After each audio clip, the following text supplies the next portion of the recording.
Wow. Hey, much love and respect. Pura vida, mi gente. Hey, thanks for tuning in once again. Appreciate you guys taking the time to be here. Take the time to listen to me. As always, I really, really appreciate that. I know people got, priorities and they're busy in their schedules and all that, but I'm glad and I'm very happy you guys dedicate the time to go ahead and see what I got to say, see what I have to show. So I appreciate you always for that. Shout out to the live chat. We're live right now. If you saw this later, this was premiered live.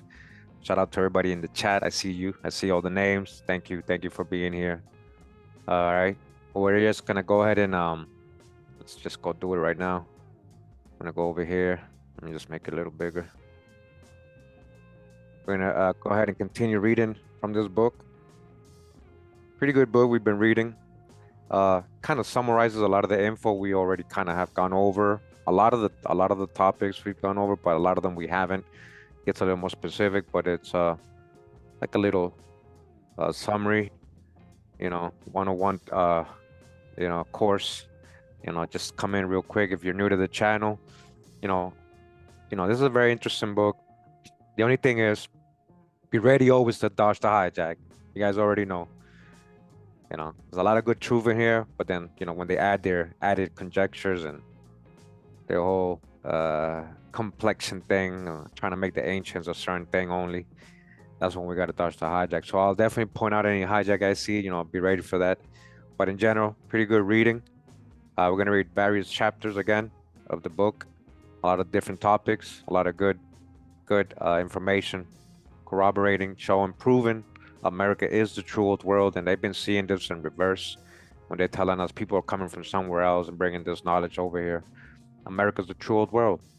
Uh, you know, if anybody crossed the Atlantic first, it was already American Indian. So, all right, we're gonna go ahead and again get started. We're gonna go. Let's see. Start over here, and this chapter. Okay. So it says here. Let me know if the music's ever too loud. Put it down. Once again, thanks for being here, guys. Really appreciate it. Actually, let me make sure we don't have no disruptions. 1 second.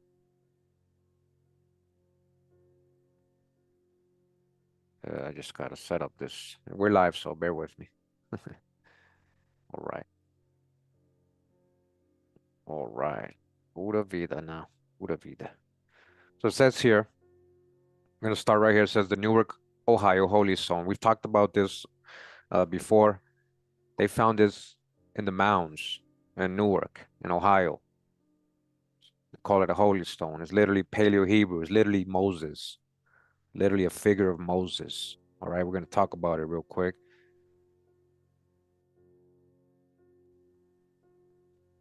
And there's an image here that says a 50-foot stone mountain encircled by a ditch and a gateway to the east.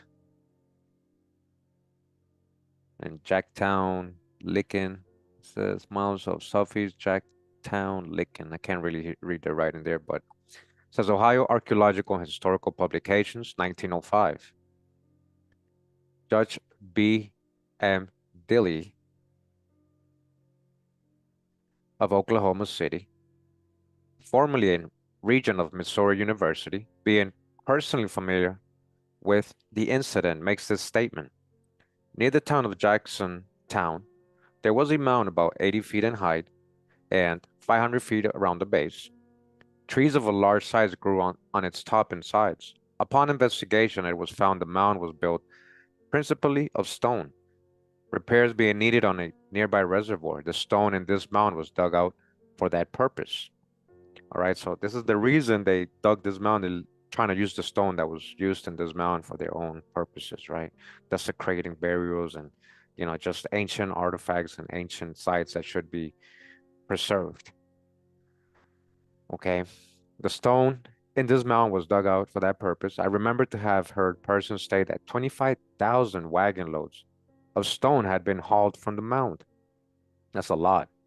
After the mound had been demolished until only the foundation remained, two of the laborers discovered and examined a pair of copper rings found lying on what appeared to be a slab.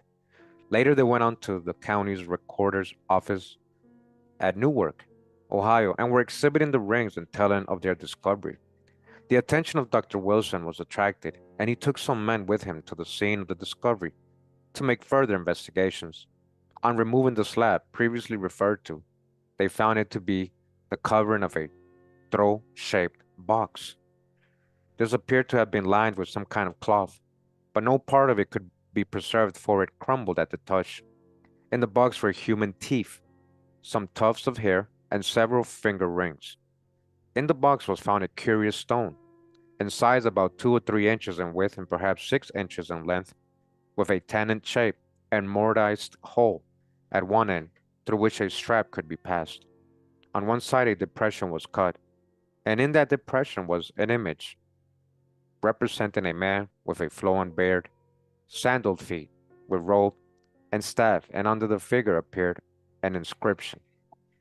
All right, I think I just remembered I didn't say what book I'm reading, just in case. The book we're reading is Mysteries of Ancient America, Uncovering the Forbidden. This is by Fritz Zimmerman. All right, we're talking about a little box that contained a little stone with inscriptions right now in this chapter. Okay, let's go back to it. All right.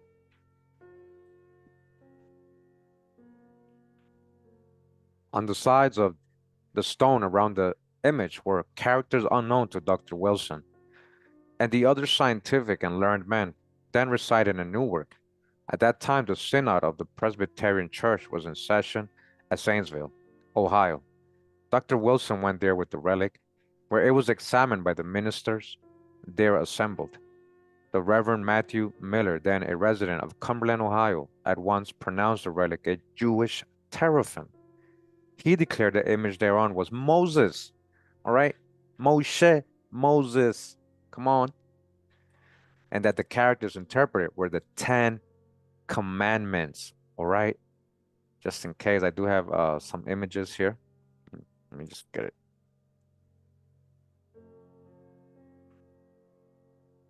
So this is a colorized version of it. You guys can see it's Paleo Hebrew, or what they call in Block Hebrew. And this is in a time where this wasn't even discovered on that other side. I actually showed a documentary of this on old videos of this stone and the findings and the people who found it. So this is not forgery. This was in place there. This was an actual archaeological dig. Again, they found an image of Moses, and this is the 10 Commandments in Paleo Hebrew in Ohio. Again, America, the true old world. This is the little box it was in. You guys see that? All right. Can you guys believe this? Any doubters out there? Let me see what else we got. I got some images. That's the one. Okay, so the front, and let me just show the back. See that? So again, it's the 10 Commandments written on this. They found this in a mound in Ohio.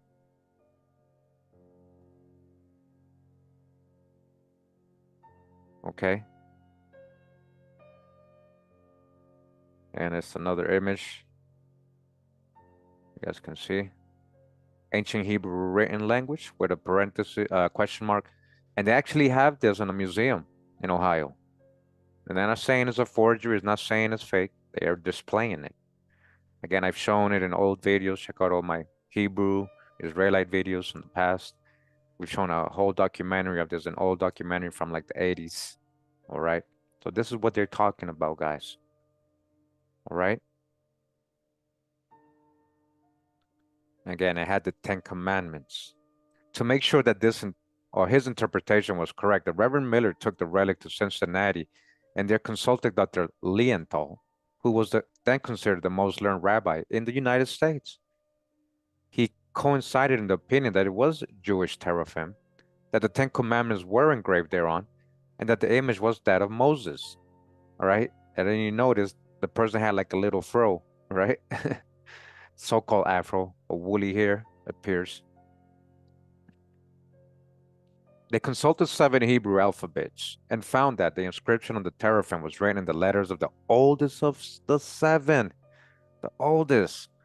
About the year 1865, I heard the Reverend Miller lecture at Fifth Street Presbyterian Church in Saintsville. The relics were then in his possession, and they were inspected by the audience after the lecture was given. Among them was a wedge-shaped stone with Hebrew inscriptions on its 4 sides. The interpretations of some of these inscriptions were Jehovah or Yahweh, God Almighty, etc. Another relic found was the image of an infant skull. The inscription there, when interpreted, was, "May the Lord have mercy on me, an untimely birth." So again, they're not just finding one thing, they're finding different relics with Paleo-Hebrew inscriptions. And we've shown so many in other places, right? An explanation of this infant skull, the Reverend Miller said that it was a custom of the ancient Jews, so-called Jews, or Israelites, right? Jews is a made-up word.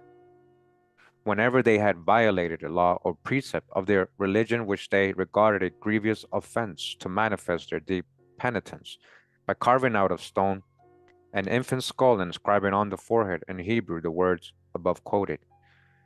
It has been a surprise to me that the story of the important discovery has not found a place in the archives of the scientific investigations of the age. All right, they've swept this under the rug, literally.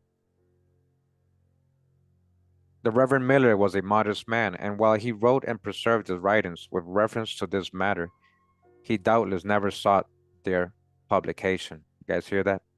What he, this was a renowned rabbi at the time. They went to him, hey, what is this? What is this at that time? And he wrote a whole statement on it, and they never published that. And unless Dr. Wilson, whose first name I do not now remember, had preserved the history, it may exist only in the memory of myself and others who heard the lecture. The Reverend Miller's theory was that the Jews inhabited this country prior to the time of North American Indians. All right, so a little context missing here is what I'm saying, because they're trying to base it off modern people, who they're calling, right, Indians, right? And they're like, well, we don't know nothing about this. Of course you don't. We're talking about ancient Americans here, right? And that this teraphim, according to the ancient law of the Jews, was buried with some important Jewish rabbi or other official.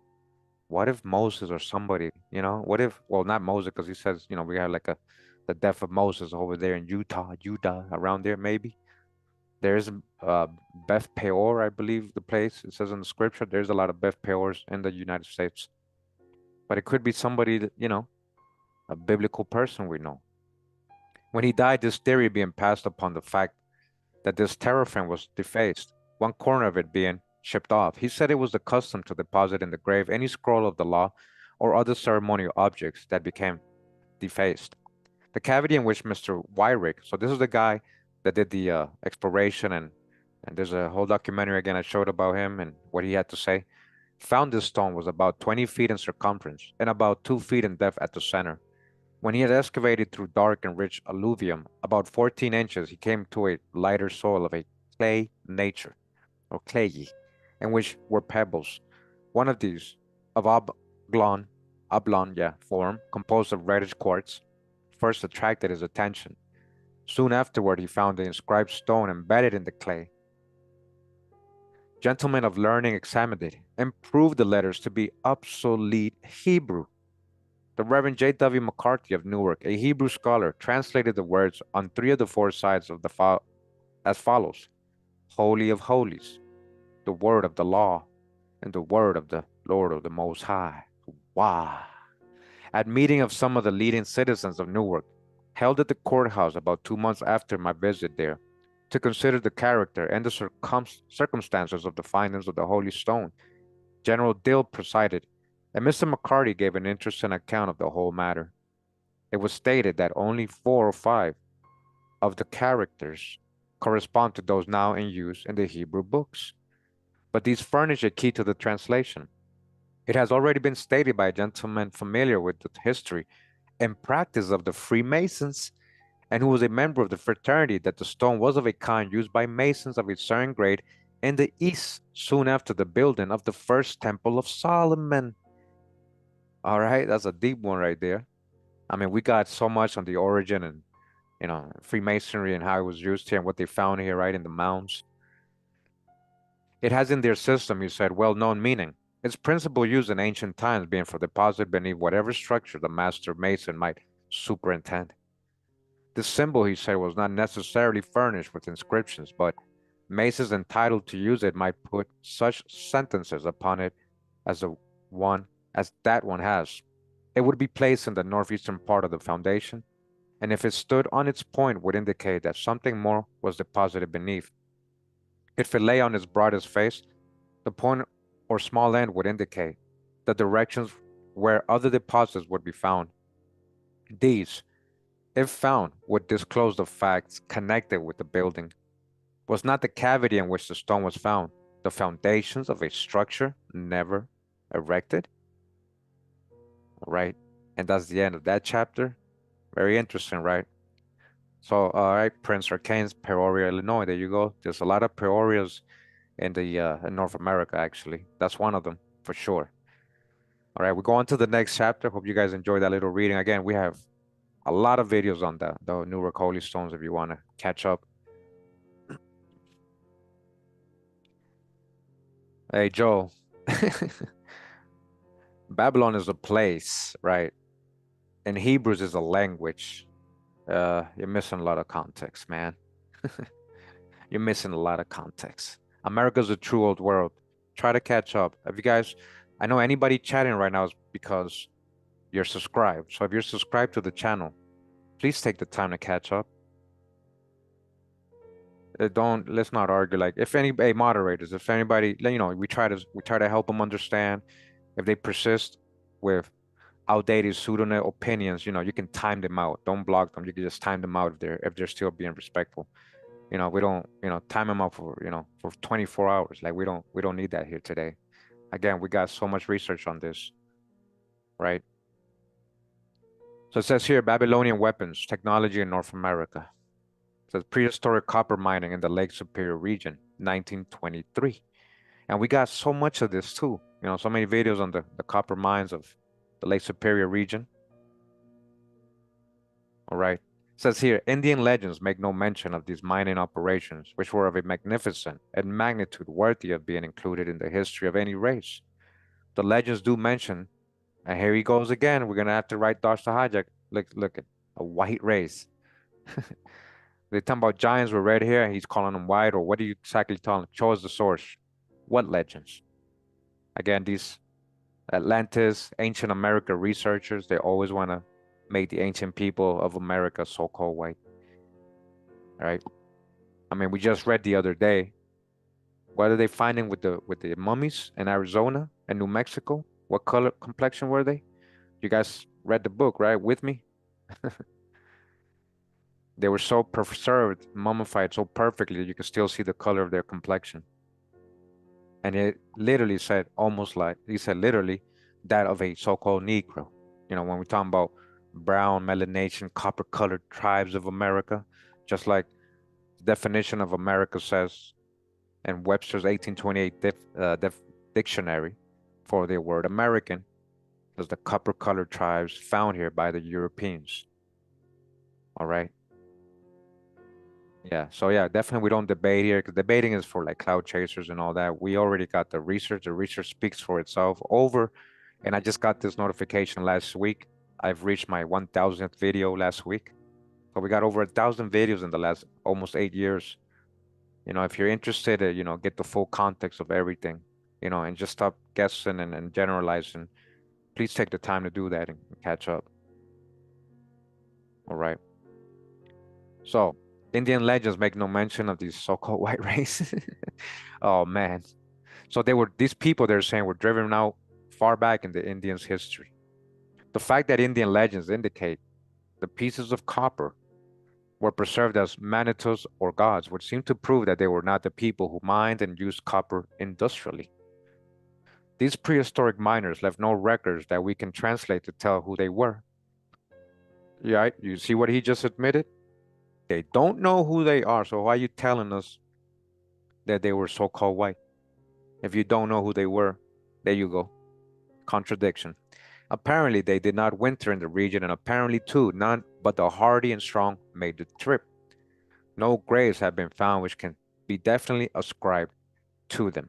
All right, so we're not saying there wasn't people with light complexion here. I'm sure there was, but just generalizing and saying, oh, the so-called, that's just white supremacy. That's just trying to act like people of melanated, complexions can't be so advanced or are not ancient people. It's just, it gets really silly with these authors in these books, right? All right. All right. Hey, Jai, just catch up on all the videos. This is what I'm trying to tell you, man. There is no one video, all right? And again, if you're just in the chat asking questions, I don't teach, I'm live right now. So first of all, but also we don't teach in the comment section. All the information, all the research is in the presentations. Again, over 1,000 videos. You have a lot of homework to do. If you really care to know, that's what you would do. Unless you're just here being subliminal and trying to question people. Pretend you're not debating, you know? So everybody's being respectful, and I see that. And thank you guys for being respectful in the chat and letting them know, hey, just catch up, man. Just catch up. You got 1,000 videos or over 1,000 to pick from. Catch up. Take your time. Take the journey we've been on. Take the journey I've been on. It's been a heck of a journey, guys. I'm not trying to go too fast today. My last video I was kind of reading too fast. Wasn't reading. I wanna kind of interact with you guys too. I got exactly, Carmen. I got certain playlists. I might have all my videos in different playlists, but I'm not sure. But you could again just go all the way back to the beginning and work your way up. Okay. So these prehistoric miners, they left no records. They say we don't know who they are, but yet you want to say they were so-called white. They made no drawings, no carvings. They left nothing in the way of mounds, ceremonials or otherwise, to indicate their lineage. The pits and the tools are all, and they are not enough. Father Alois said that the Indian legends contain no reference to mining or the miners. In fact, the Indians did not know where the miners were. A report of the Chippewa legend says that the Old One states that their forefathers drove out a race who might have been the miners. And they're adding that white right there again. And here's some of the objects. I mean, we've shown so many artifacts. We're talking about metallurgy. We're talking about not just copper, but iron. And we're going to read today lead and all this other stuff. Steel, swords, all that. Because one of these panels are Middle Bronze Age weapons from the Eastern Mediterranean and the other from the Arenas copper culture. Both have a mid-rib for additional strength, rivet holes and tangs for attachment to the spear. That of the art weapons technology from Babylon. What Babylon? So, all right, they're comparing things they found in Europe and things they found here in the mounds, right? The most purest copper is coming out of Michigan, guys. They found that there's mines here missing 500,000 tons or something like that. Yeah, 500 tons or 500,000 tons of copper. Where did it all go? This is what fed the Bronze Age and so-called Europe. Hey, Jai, we're many things, we're all kind of mixed, There's also the European factor in there, But hey, I'm glad you know a lot of your lineage. Welcome. Welcome. So continuing says about 1500 BC, at the end of the early Bronze Age, the socketed weapon was developed in the Eastern Mediterranean contemporaneously with the copper culture of Wisconsin. Quite a coincidence? It was shortly after the development of the socket that mining operations ceased at the Isle Royal copper mines. And the image says here, silver ornament from view, back view of copper, a copper plum. A pictorial description of Ohio. These are writings that they're quoting. So a pictorial description of Ohio from 1849. And removing the earth which composed an ancient mound in one of the streets of Marietta. On the margin of the plain near the fortifications, several curious articles were discovered. They appeared to have been buried with the body of the person to whose memory this mound was erected.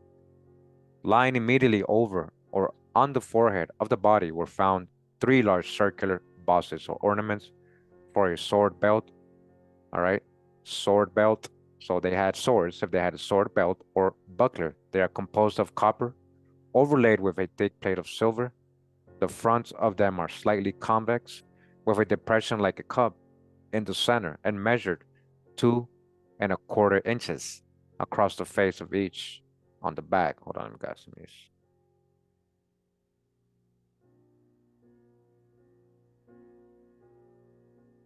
Okay.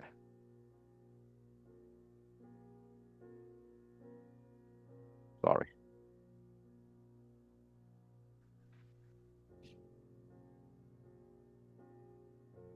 In the center again, and measures 2¼ inches across the face. On the backside opposite the depressed portion is a copper rivet or nail, around which are two separate plates, by which they were fastened to the leather.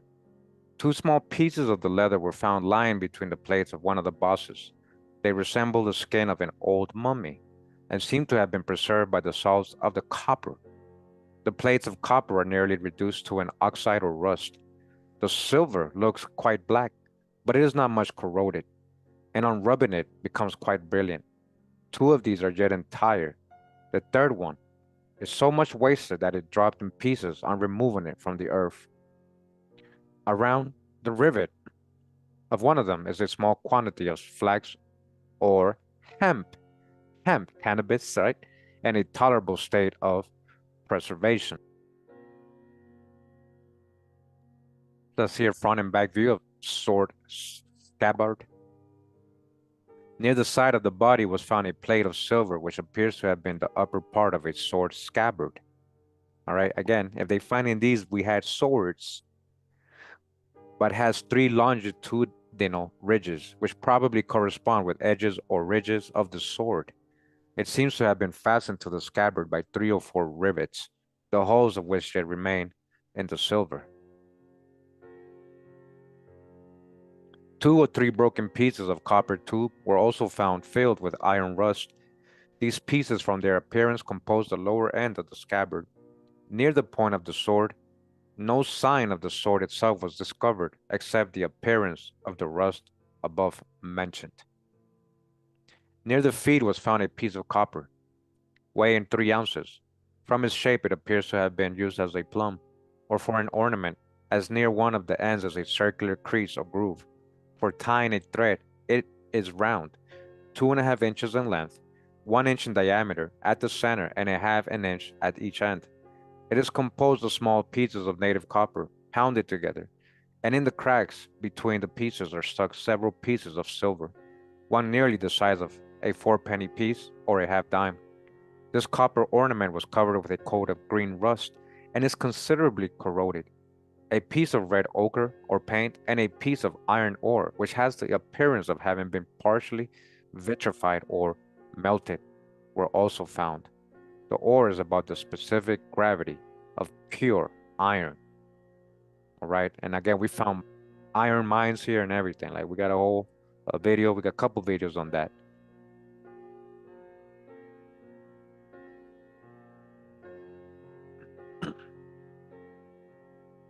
So again, I'm reading the chats, guys, as I'm going along. Guys, when you say one of the first people to discover America, like, that's the wrong way of thinking. You can't discover a place where there was already people. Just think about what I'm saying. I can't go to Europe and there's already thousands, millions of people that say, oh, I discovered this. So, so-called Welsh. Again, we just did a video the other day about Great Ireland. Check it out. Just go to last week. Great Ireland. If anybody crossed the Atlantic, please listen to me. If anybody crossed the Atlantic, it would have been American Indians. This is confirmed by an expert of navigational history. Because of the currents and everything, it's easier to go that way. It's 4 times harder to come back. And the winds also help out. Who are the so-called Welsh? The Welsh had corn, guys. Maize. Maize is a native plant. The ancient Welsh had corn. They had turkeys. All right? That's why I tell you guys, I know you want to help out, and I heard this and I heard that. But a lot of times you're missing context. There's a lot of research because you're maybe looking at it one-sided or just focusing on the Welsh or the Celtic or somewhere else in the world. You're not really seeing the whole research we've done about America being the true old world. We're talking about the oldest land that came out of the waters, was in the same area. Oldest forests, oldest fossils, mammals, all that. And I'm telling you that the purest copper is from here, and this is what it was used in the so-called Bronze Age in Europe. Please catch up. South Kentucky on August 21st, 1888. A scientist found an Indian mound near Frankfort, Ohio, Ross County. Friday, two gigantic skeletons clad in a curious armor, apparently of bronze. It covered the chest, stomach, and legs, and a narrow band was around its forehead. Various devices were rudely worked on the armor. There were no shields and only two small knives. Archaeologists are puzzled at the discovery. Puzzled. Archaeological History of Ohio, 1902. A mound in Belmont County, in the state of Ohio, opposite the mouth of Little Grave Creek, and nearly half a mile from the Ohio River, was about 15 or 16 feet high. At or near the bottom were several layers of human bones, laid transversely in a great mass of decayed matter, fixed stars, 5 or 6 feet thick. The toe and the fingernails were nearly entire, the hair long, fine, and of a dark brown color. It would bear to be combed and straightened out. Along with flint spearheads, there were also found 4 or 5 iron swords, the silver ferrules on the handles engraved with animal and geometrical figures. Chronicles of Border Warfare, 1895. Many are the instances of pieces of timber found various depths below the surface of the earth, with the marks of the axe palpably visible on them. A sword, too, said to have been enclosed in the wood of the roots of a tree, not less than 500 years old, is preserved in Ohio as a curiosity. Listen, they never shown us this stuff. Many other instances might, if necessary, be adduced to prove that implements of iron were in use in this country, and we have already proved that, guys. To its occupation by the so-called whites. He's saying, oh, the whites brought this here and mined it here, but then they left no traces, right? Again, dodge the hijack. Now, if people once have the use of that metal, it is far from probable that it will ever after be lost to them. The essential purposes to which it may be applied would preserve it to them. The Indians, however, till thought by the Europeans, had no knowledge of it. Dodge the hijack. So they're trying to separate, you know, there's a lot of context. Like when you read these books, these modern books, this is a modern book, guys. This is not a primary source from 1800s, 1700s, okay? A lot of context missing when he's saying that. What Indians? You're finding this in the mounds, right? So whose stuff is it? Just because certain people in modern times say, well, we don't know nothing about that. Well, are they really going that far back in their genealogy? That's another thing you got to look at. These people didn't just disappear. That's what I'm trying to tell you. You're still here. You're still here. So we go on to the next chapter of this book. It says here, ancient lead mines. And they have images here of Amorites in Mesopotamia, 2400 BC, control Babylon from 2000 BC to 60. What Mesopotamia? Mesoamerica, Mesopotamia? Where is all that? And where is your proof of all that being the cradle of civilization when they don't have fossilized corn or squash or agricultural evidence 8,000 to 10,000 years ago? That's what creates civilization, agriculture. And again, we have videos on this. Check out all my corn videos so you can see what I'm talking about. Again, these are just drawings on the wall telling a story that they have over there. I have found no information or evidence that Native Americans ever sought after, mined, or used lead for any purpose. Yeah, you're talking about the modern people. It was not a very prized metal in the ancient world, being used sparingly in glaze for Egyptian pottery and as a building material by the Babylonians and Assyrians, all right? Again, most of these nations were most likely here, coming out of here, associated to ancient America. Ancient Egypt was here. It was called Tamer or Tamari by its inhabitants. They didn't call it Egypt. That's a Greek word. It was used most frequently, so-called Greek. It was used most frequently in the Bronze Age in the manufacturing of weapons. Leaded bronze weapons dating from the Bronze Age had been found in Babylon, Egypt, Greece, and Europe. Lead was added to lower the melting temperature, thus expediting casting.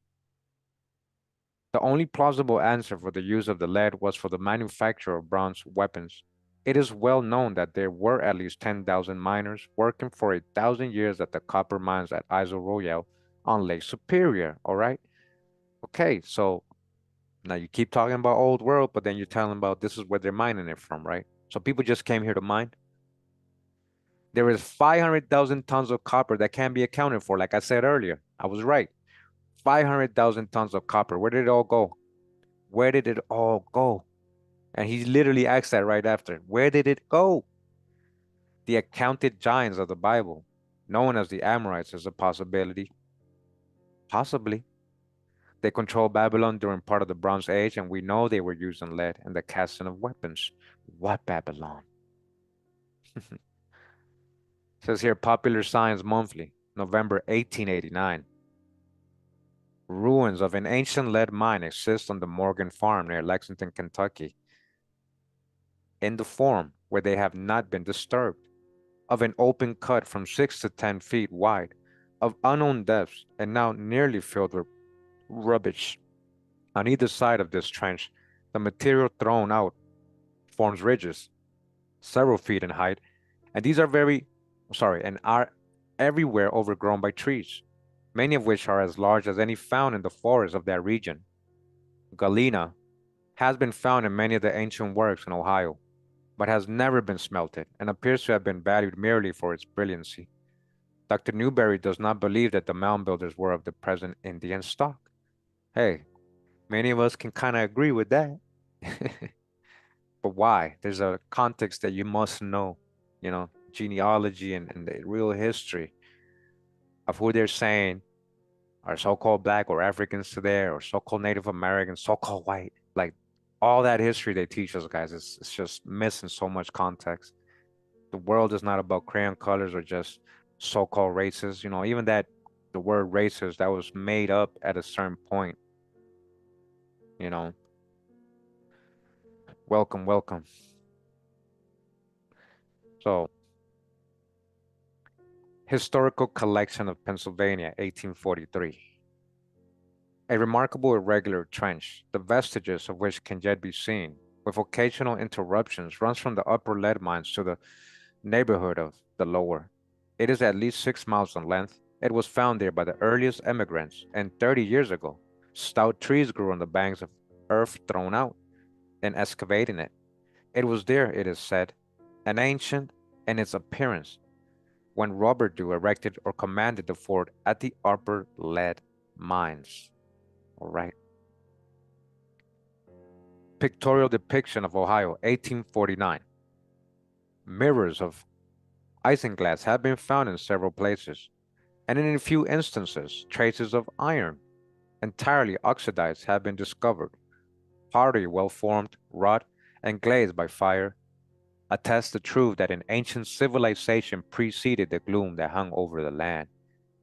When, listen, when the white man crossed the Alleghenies, you mean the Europeans? See, so Europeans were included, black, so-called black Europeans. So this is what I'm saying, these generalizations, these misconceptions, misinterpreted info, these biased, uninformed historical investigators. We move on to the next chapter. Basically, there was lead mines here, there's copper mines, we were making iron, bronze, all that. Steel, we've already got that. If you read the Encyclopedia of American Indian contributions to the world, metallurgy was originated here in Americas, guys. It's in there. It's in there. Go look it up. I'm gonna probably have to read that book encyclopedia again one day. All right, but we got videos on this. Did Pennsylvania crude light the streets of Nazareth? So they're saying basically that we're gonna talk about oil here, oil pits. They're saying, could this oil have come from here and light the streets of the Holy Land, the fake Holy Land over there? That's what they're trying to say. Nazareth, more like a Nazarene, was like a a society, not a place, like a group of people. All right, so that has been misinterpreted as well. So in this image right here, it says one of 3,000 ancient oil pits located along Oil Creek in Pennsylvania. Ancient oil pits, listen, that are at least 2,000 years old or older. The photo used with permission was originally printed in Ancient American Magazine, issue 97. We're going to get to that. I mean, we've read a lot of from Ancient American Magazine. I got a lot of the volumes. I shared most of the volumes in my Patreon if you guys are interested, a lot of the first couple of issues. And I'm going to keep getting more and more. I actually called the guy who uh, printed and published all these magazines. He literally answered his phone. You go to the website, he's the one that answers. And I did an online purchase, and I told him about my channel and everything. He's like, "Oh, cool, very good guy." He helped me get the sale. Oh, he's helped me, get my PDF forms of these magazines. So that's where they're getting this article from.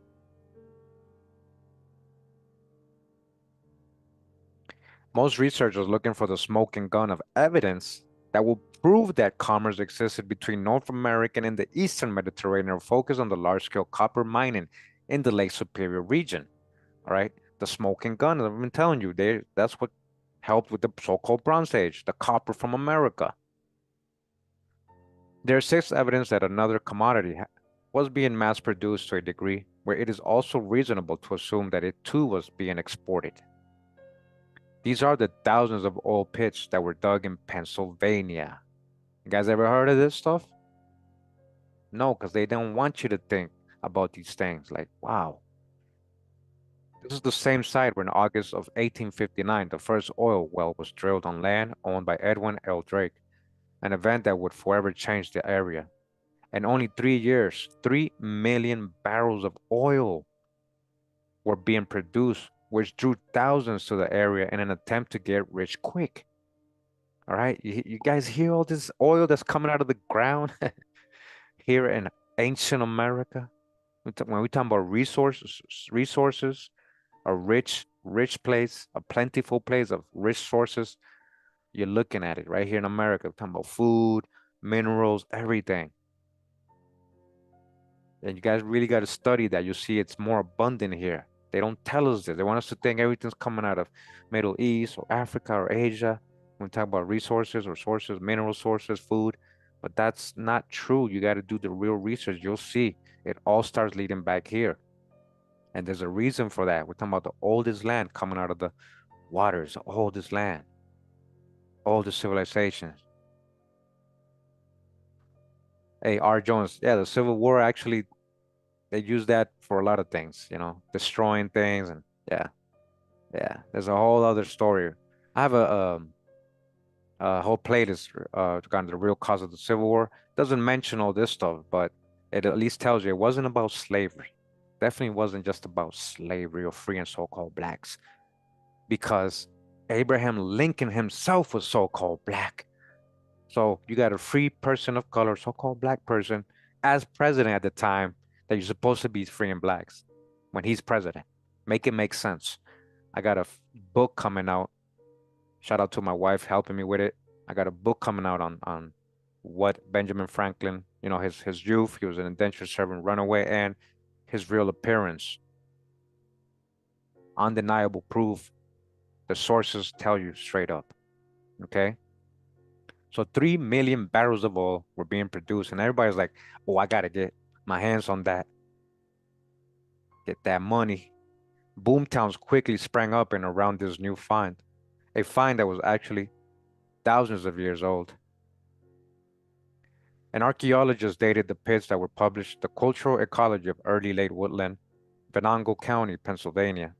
Thesis in Anthropology, Pennsylvania State University, December 1971. And they said, these pits were present when the region was explored in the 18th century, and evidence indicates native people were using them during the Middle Woodland period, 1,100 to 2,100 years ago. Many of these oil pits were destroyed during the 19th century, but some 250 are now protected from development. These pits vary in shape from circular, oval to rectangular, between 6 and 35 feet in length, 2 to 5 feet deep and enclosed by a ridge of fill, some 2 to 4 feet high. Excavations indicate that pits were dug to a depth of 6 to 7 feet to the petroleum-based gravel-type sands. Log structures discovered in 2 of the pits revealed a crypt-like construction related to this oil recovery activity. I'm skeptical about the date of the oldest being 100 BC. I'm skeptical. He doesn't want to make it that old. Since of the 3,000 pits, only a small percentage were sampled. I believe that these pits were contemporaneous with the copper mining operations that date as early. Also, he's saying it's a lot older, 2,500 BC. We're talking about almost 5,000 years ago. People mining, listen, almost 5,000 years ago, people mining and they got oil pits. This is high technology. This ain't just hunter and gatherers and just savage people walking around just making holes. Like you gotta really have context and understand what you're reading and what you're learning when we're reading these things. Like I'm an advanced culture here. This is before all these so-called dynasties of so-called Egypt. So they should be categorized at least for the early woolen period, dating to 1000 BC to 200 AD. This connection with the copper mining was hinted at in Oil Field Journal 2001 entitled Prehistoric Petroleum Use in Pennsylvania. So there's actually scholarly articles on this stuff, guys. This is where he's getting his info, you know. He has his little conjectures and theories on it, but he's getting this from his research done and these journals that they never showed us in school. They would never read these things to us because then we'd start thinking different. We wouldn't just be looking across the oceans.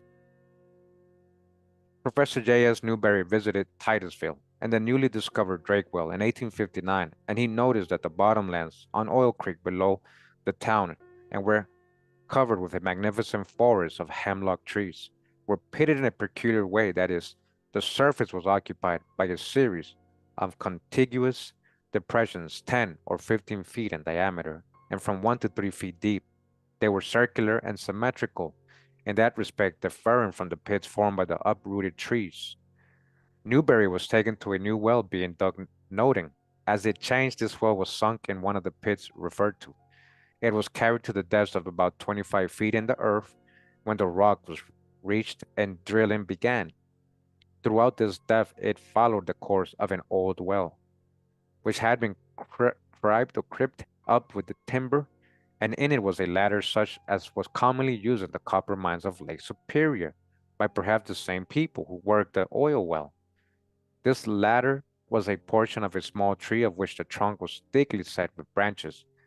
These were cut off 4 or 5 feet from the trunk, and thus formed steps by which the well owner could go down and gather the oil as it accumulated on the surface of the water, just as was done by the old oil producers on the banks of the Caspian and Irrawaddy, just like people on the other side of the world.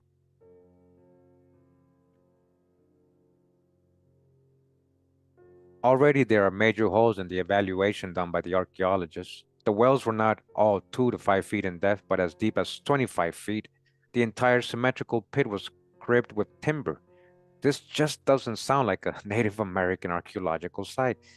All right, because again, he's basing on what he thinks, what he sees in modern times. Like they can't even tell him, no, well, we don't really know anything about that. Native American Iroquois in this region has no oral tradition for the use of oil. There is but one account of a Native American woman drinking the oil for a stomach malady, but the purpose would hardly require the efforts engaged in making all those pits. In addition to the latter, that is identical to those found in the Lake Superior copper mines, the oil extraction technique is identical to that used in the Caspian region, just like the people over there. So-called old world. This is the old world. That's why we brought that knowledge over there. This is the region that is referred to in the Bible as the and lands of the Magog. The same Magog in England were the counted giants who were the builders of the many conical burial mounds and solar temples called henges that are identical in every way to what is found in the Ohio Valley. And again, guys, we read in my, I believe, video of Great Ireland. Great Ireland was here, guys. The legends of Great Ireland. Go back to that video. But he was telling us how The same thing he's talking about, these conical burial mounds, the ones in the Americas are a lot older than the ones in Europe. I mean, use your logic then. Who went first? And remember, the currents we were going over there. The currents bring you over there, whether it's by voluntarily or by shipwrecks or just being caught in these currents or storms. You will end up in these places over there. So the oil is extracted from these pits. Looks nothing like that, the bubbling crude that Jed Campion discovered. Oilmen call it Pennsylvania's sweet crude. The oil seeping out of the ground back then was almost clear in color with a golden tint. You guys hear this? This has been called the purest oil in the world. Oh man, we just got another one right here. Come on, this is a future video I'm gonna do. I didn't even know about this, guys. I've heard about it, but I didn't know about this. You see, they were saying this was so pure, the purest oil in the world. Again, another achievement, another thing that proves this is the true old world and that the resources, we're talking about resource minerals and all that. Come on, America, the oldest land. The earliest description of the oil was published in the Uses of Rock Oil, 1860. I have kept the Breckenridge and Eureka coal oils and the Seneca oil, rock oil, from the celebrated well of Colonel Drake of Titusville for the past 5 months, for the purpose of lighting my store and for sale. I have tested them all to my perfect satisfaction and will give the Seneca oil the decided preference at illuminating oil. It gives a more brilliant light, will burn with a larger flame without smoke, and is cheap as any refined coal oil now in use. Some of our customers who have tested the matter say a lamp full will burn with a full head of blaze, without cessation and without smoke through 14 hours. We're just talking about the purest oil in the world, guys. All right? In America. Doesn't even look black. We're talking about very clear or a little yellowish tint. Golden tint. And I have an image here that says an oil lamp from the Eastern Mediterranean from the early Christians, so-called Christians. An oil lamp, huh? A very similar lamp was discovered in southern Ohio. They discovered this in southern Ohio too. If the ancient Mediterranean peoples were coming to Pennsylvania to extract oil, there should be at least, so this is what I'm saying, seen it in reverse. Here we go again. Touch the hijack a little bit. If, he doesn't even know, he starts out as saying, if the ancient Mediterranean peoples were coming, what Mediterranean? What if the Mediterranean was actually the Gulf of Mexico? What if that was their real ancient Mediterranean, huh? The Nile or Mississippi, great river, does empty out there. The Antilles. If the ancient Mediterranean peoples were coming to Pennsylvania, if to extract oil, there should be at least one ancient lamp that would provide evidence that the mound builders in the Ohio Valley were also using the oil from the pits. This evidence was found in an article in the Bryan, Ohio Times, April 19, 1997. And it says, oil lamp more than 1,000 years old is unearthed in southern Ohio village. Huh? Ohio, the start of it all. That is the state motto of Ohio. It's beginning or start of all. South Point, Ohio, a Near Eastern oil lamp estimated to be more than 1,000 years old has been unearthed in this village located in an area of southern Ohio better known for its arrowheads and other American Indian relics. John Hutnall was digging in his front yard last fall in preparation for replacing a sewer line. When about 6 feet down, he found the lamp. I thought it was an Indian artifact. He thought, well, what is it? What else would it be? But because it's an oil lamp, he's like, no, it couldn't have been the Indians. Well, what Indian are you talking about, so-called? Hutnall said. But when he showed the lamp to Charles West, owner of the Indian Relic Museum in New Richmond, West said it was not an Indian relic. You see, the gatekeeper and the museum, no, that couldn't be from, no, that's probably from somewhere else. Somebody probably brought that here, probably. It's beautiful. The only problem is it's not an Indian, West said. West turned to Bob Price of the Lawrence County Historical Society, who helped him find similar lamps in an illustrated encyclopedia of the Bible.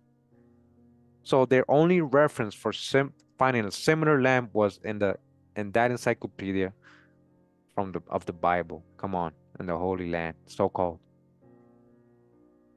What if they brought a lot of that stuff from here and put it in museums over there and said, "Oh, we found this here," because they did that with a lot of the mummies and so-called Egyptian artifacts. We know about that. We know the Smithsonian was doing that.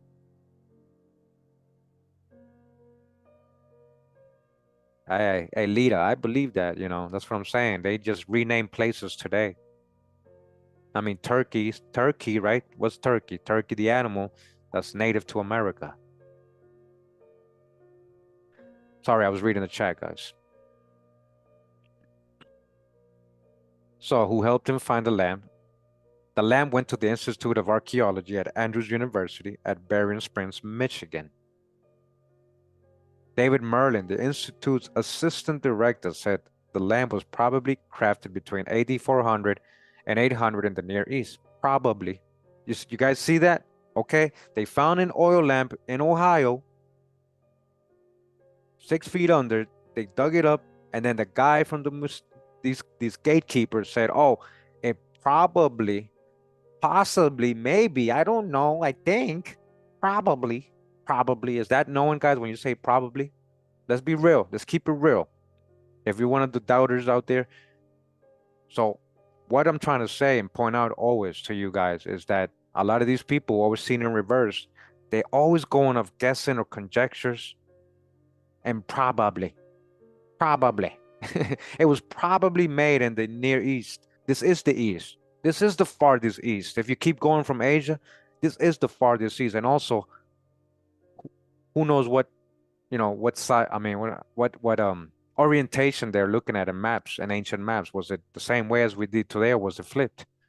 East, west, north and south, I mean, we've gone over this so much, right? Like, I'm glad they point them, their hijacks out though. Probably, this was probably done in AD 400 and 800 in the Near East, an area that includes southwestern Asia, northeastern Africa, and the Arabian Peninsula. Probably. So we're going off a conjecture then? Probably. When they found it in Ohio. So if they find something so-called Middle East today, right? Palestine or wherever, Arabia, wherever you want to call it, right? And they dig it up 6 feet under, would they say the same thing? "Oh, this was probably from Ohio. This is probably from Ohio." Would they say that? No, right? They'll say, "Oh, look what we found here in the true." Yeah, because it fits their narrative. Now, because this doesn't fit their narratives, they're going to conjecture. And then scholars literally agree with these people. Well, probably did. It probably, yeah, I think you're right. Maybe, probably, might have, possibly, perhaps, I think. Come on, man. Come on, guys. Like, I just get so frustrated keep reading these probablys and maybes. It's a common form of ancient lamp, but I have no idea where it came from, Merlin said. So why did you just say probably? Like the same guy, right? David Merlin just said, it probably came from here, but then he says, I have no idea where it came from. So if you don't know where it came from, why can't you just say, well, we found it in Ohio. It's probably from here, most likely from here. It is from here. You got the oil pits. You got the copper mines. You got the Paleo-Hebrew inscriptions. You got so much. But everybody had to come from somewhere else, right? And America was uninhabited, right? That's what they literally told us all our lives, guys. Come on, man. I hope you guys are listening and just understanding what I'm trying to say and point out if you're still skeptical. Like, you gotta really, if you're about history and truth and you're a true researcher, you can't be biased. You can't be like these people talking about probably. Just because they might get ridiculed or not funded anymore if they really tell you, well, this is from here. So Merlin says, I have no idea where it came from, but it probably came from here. More mysterious is how the lamp on which the words, the light of Christ shines for all. Is that really what it says? Is that really what it says? Are inscribed in an ancient language, ended up in Lawrence County. So it's an ancient language. They're saying that says Christ on it.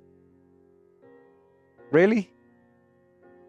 I like to see that. Where's this oil lamp that they never showed us? Where is it now? Where is it? Did the Smithsonian hide it? Again? And again,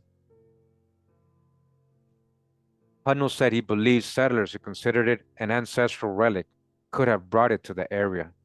He believes, all right, here we go again. Probably believes, I think, perhaps, maybe, possibly. I believe, you don't know.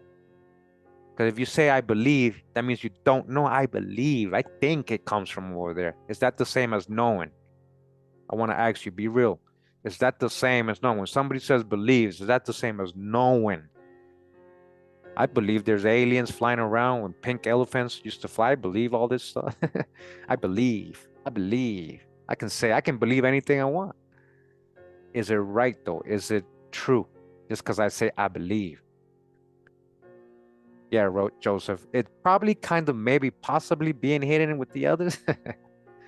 So Hudnall said he believes settlers who considered it an ancestral relic could have brought it to the area, which is about 110 miles of Columbus near the Ohio River.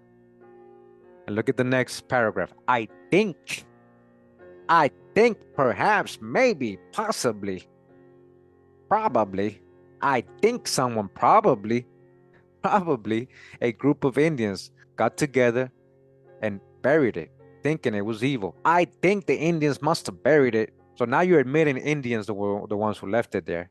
But now you're saying because they thought it was evil. Why would they think an oil lamp is evil? Come on now, like, oh gosh. I get a headache sometimes, guys, when I read this nonsense. I hope you too. This is their conjecture, and this is how we grew up. This is literally what our teachers would do the same thing in our history classes. They dumbed us down. They literally dumb themselves down and then try to pass that dumbness to us. If you're a teacher, an educator, especially of history, I hope you're not like that. I hope you have a logical mind, and I hope you see America's a true old world and you're starting to ask questions and say, hey, how come we got to read this text when it's outdated? These textbooks. Come on. I think, but I think, I probably think maybe I don't know, perhaps, I possibly. He said, you can't burn an oil lamp. You can't burn it. It's an oil lamp. And they were probably afraid that they broke it, it would release evil. Probably. Now you're adding so much conjectures and blaming Indians for you're literally trying to make American ancient people look like they're very unintelligent and superstitious only. That is wrong, guys. These are your gatekeepers, your so-called archaeologists and historians. Hudnall said he would probably lend the lamp to Huntington, West Virginia Museum of Art for exhibition, and then donate it to the Institute for Study and Preservation. So did he do it? Probably. Did he do it? The lamp is probably only worth a couple of $100, but his discovery would be well worth documenting, Merlin said. It's a curious find to find in Ohio. It's so curious and mysterious. It shouldn't be here. Everything they keep finding here that proves this is the old world.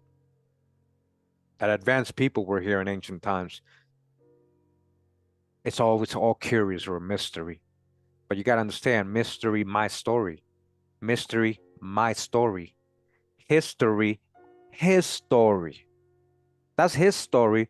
Mystery that you can't explain is my story. Again, a little skeptical about the 400 AD on the lamp could be a little older. And the author's saying, hey, I bet you that's even older. Again, where are they going off the dating? That's the other thing, right? These carbon datings. I mean, we just debunked that the other day. When you really look at the probabilities and carbon dating, all the variables, you see how pseudo it is really to believe in the carbon dating only. Like it's gonna give you an exact number. All right. I am intrigued that they found a facsimile of the lamp by looking at the encyclopedia of the Bible. Okay, now this is another thing I always point out, and this is what I'm saying about the hieroglyphics over there and the walls, that what they paint over there. So he literally said they found a physical one that you can touch and see, and they digged it up and they compared it with a picture inside an encyclopedia of the Bible, not an actual relic, a picture or drawing or whatever, what if that actually, whatever's in that picture actually was taken in America? And they said, well, we found this in the Near East, probably. I think they found this probably in the Near East. All right. Like, please understand what I'm saying, overstand what I'm saying. A lot of the things in museums around the world, guys, that they're saying is from here, from there. A lot of those things they found in the Americas, and they're not telling you the truth.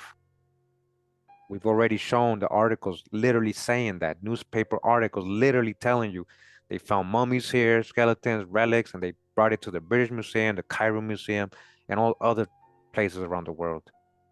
And I bet you with time went on, they changed the origin because it didn't fit the narratives of what they want us to believe history was or where it started. The inscription of the light of Christ shines for all. They claim it's from an ancient language. They claim. It's from an ancient language, in parentheses. Which one? I'm guessing that the ancient language, is Hebrew. Oh, so Hebrews are talking about Christ? Are you sure it said Christ? Or did it say Meshach? Meshach, Messiah, Meshach. Meshach. Christ is a Greek word. So most likely it wasn't Paleo Hebrew. To recap, we have the purest gold in the world being extracted on mass scale. One figure I read was, listen to this. So purest gold, right? Where's the true Gold Coast? That's a whole other topic right there that we've proven where it really was. I'm going to do a thorough video on it one day. One figure I read was 15 barrels a season for one well. A barrel of oil is 41 gallons. 41 gallons times 15 equals 615 gallons times 2,000 pits equal 1,230,000 gallons per year of the purest oil in the world being extracted. Where did it all go, guys? If it's not being used here in the true old world, huh? Where did all that oil go, guys? They say, well, it was used to light the fake Holy Land over there. It was used for that over there. Yeah. 1 second, getting a call. Just wanna.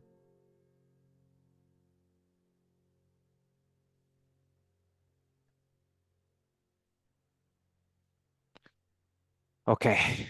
So a contemporaneous Mediterranean oil lamp is found in Ohio. So it is possible that the oil used in the ancient city of Nazareth was from Pennsylvania. Again, Nazareth as a group, Nazarenes wasn't a real place. Even Bible scholars will tell you that as they did the research. All right. So that was an interesting chapter. All right. Uh, you guys saw all the conjectures they used, right? So we move on to the next chapter, right? We know there was a lot of canals here. These canals are so sophisticated, so large, so big. I mean, we just read about the ones in Arizona, New Mexico, the Gila River and all that. Those are so sophisticated, guys. If you don't know, do the research, right? Moving on, next chapter says America's ancient Mississippi canals. Ancient canals, and they got this image right here. The fertility of Babylonia was maintained by means of an extensive and intricate system of irrigation canals. Great canals as large as rivers ran parallel with the Tigris and Euphrates, and scores of other intersected the valley, connecting the two streams. There was scarcely a corner of the entire country which was not well watered, and more than that, the canals served as waterways for the transportation of the crops. Again, they're literally just talking about the Americas here. Where was really ancient Babylon, right? The fertility, when we talk about fertility of the land, the soil, oh man, we've gone over this so much. And I just wish like everybody was like up to date with all the research we've done, so you can know I'm not just talking out my ASS. All right. So that's a whole, let's just keep going. And that was written in the Reclamation of Ancient Babylonia by Irrigation, Engineering, January 1913. They found way more canals here, way more sophisticated, large as rivers. One of the greatest mysteries of ancient American are the reports of the ancient canals within the Mississippi River tributaries. Why canals? Canals like roads were constructed to move goods and services. What were they moving? The only plausible commodity that would necessitate a canal would be the copper that was being mined in great quantities north in the Lake Superior region. Canals along the Mississippi would indicate that large amounts of copper were being sent down the Gulf of Mexico. One of the only peoples with historic provenance of being canal builders were metal traders with origins in the Eastern Mediterranean. So you see that? Look what he just said. Why? Why is that the only people that build canals? You see the like all your proof from your conjecture? Well, I'm glad you guys are seeing what I'm talking about though.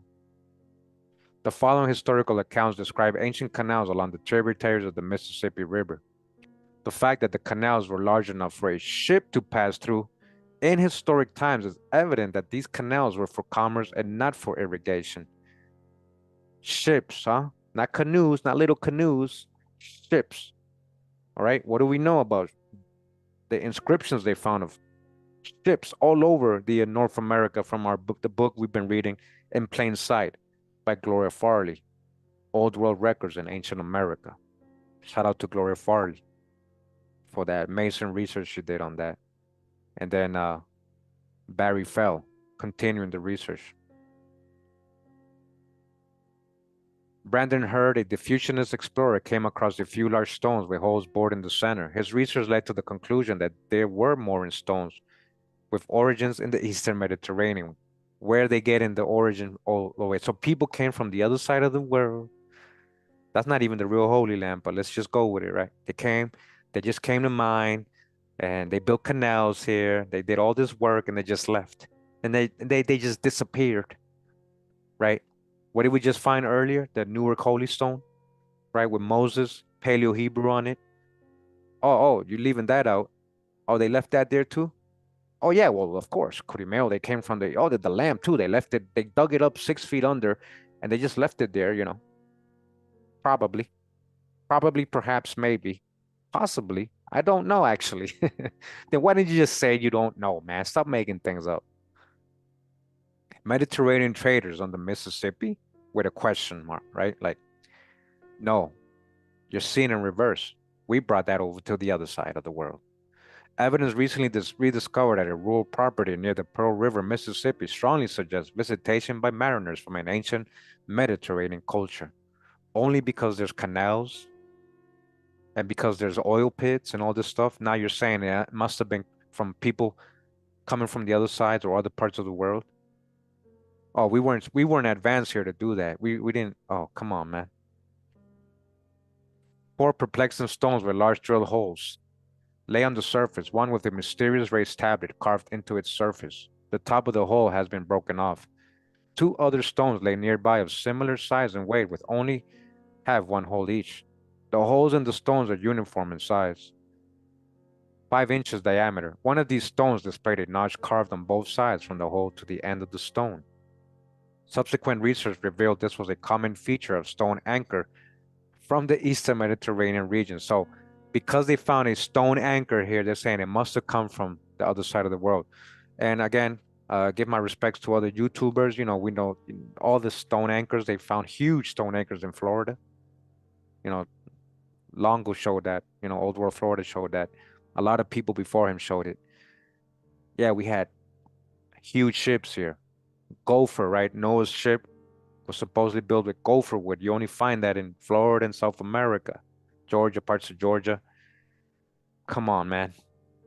There's so much to prove this is a true old world, guys. Like, and again, these people just seen in reverse, teaching us history, misinforming us this whole time. This book is modern. I think it's from the 90s. Misinforming us. Another appears to have been a mooring stone. It displays a common repair technique of drilling a new hole closer to the center of the broken hole. These stones very closely match images of an ancient anchor recovered near the coast of Israel. So because they resemble something they found over there, oh, it must have come from over there. Are we talking about huge stone anchors they're finding in the Mississippi River Valley, right? Close examination of the images. Now remember, Israel is not a place or a landmass. Israel is a family. It's a people. So when they created state of Israel, that's pseudo. Israel was not a place, it was a people.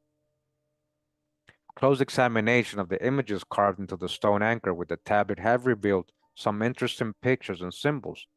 An ancient boat with oars. All right, listen.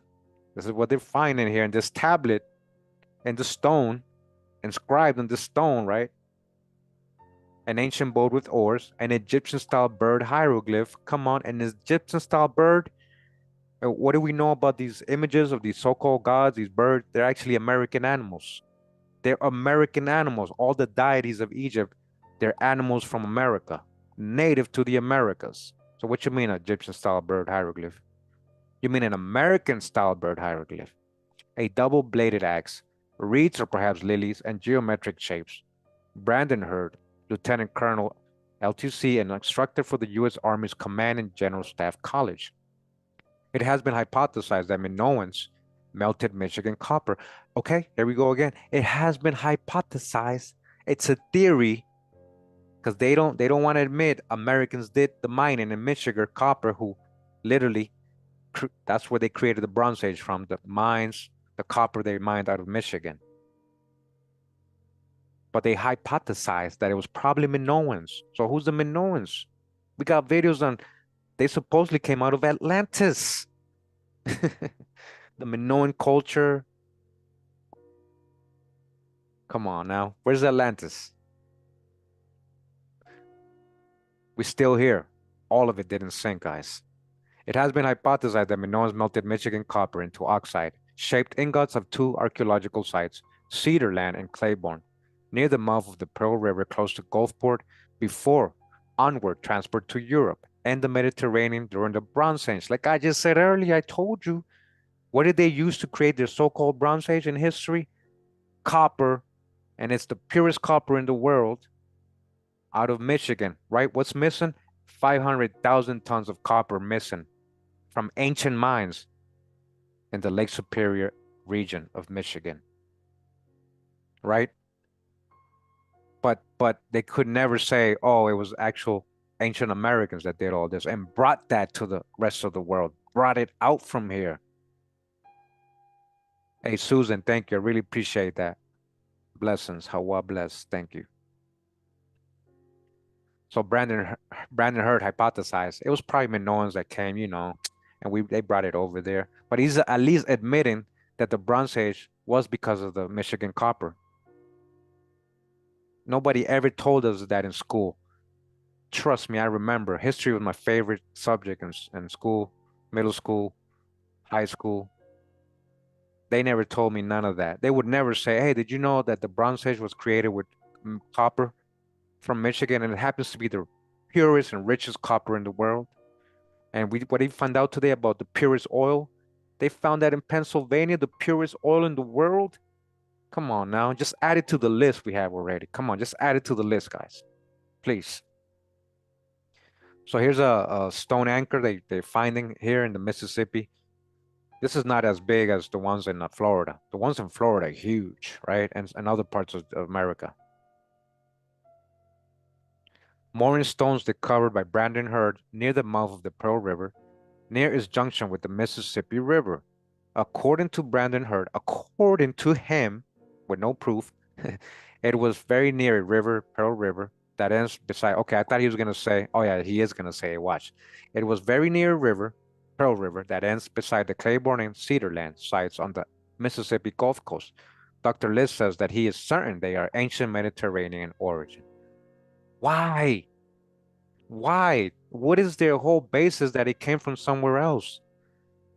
Like, think about that, guys. When I'm really asking you, and all you supposed scholars of all these professors of history that want to supposedly debate me, if you had the chance, supposedly. Yeah, I don't give you the chance, but what is the whole premise? What is the proof that they came from across the other side of the world, from the fake Holy Land? That is not Canaan.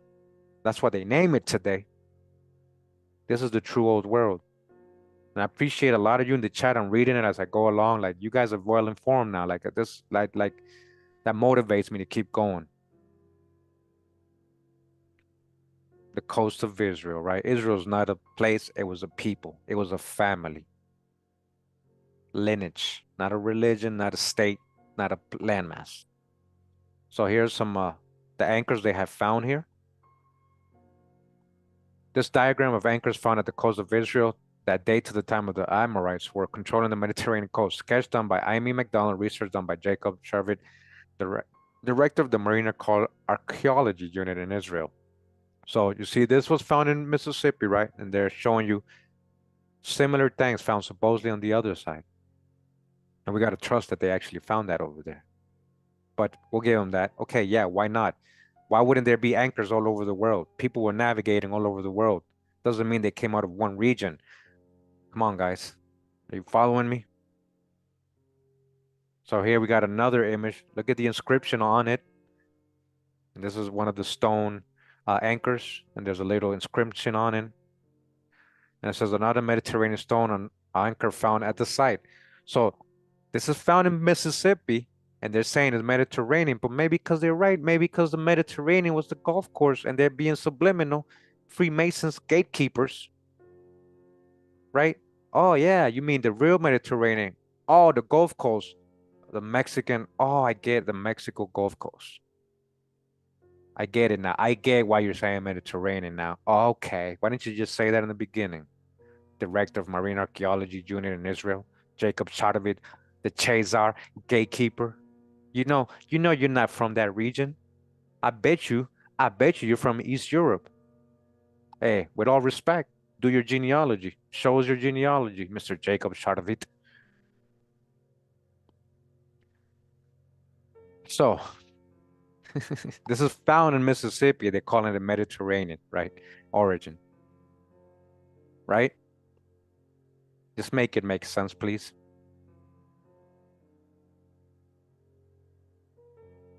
So, Wesley, you know, with all respect, and this is, I tell everybody that tells me that you can't generalize like that.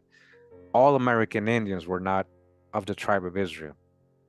Remember, Israelites lived amongst many nations, even in the biblical scripture.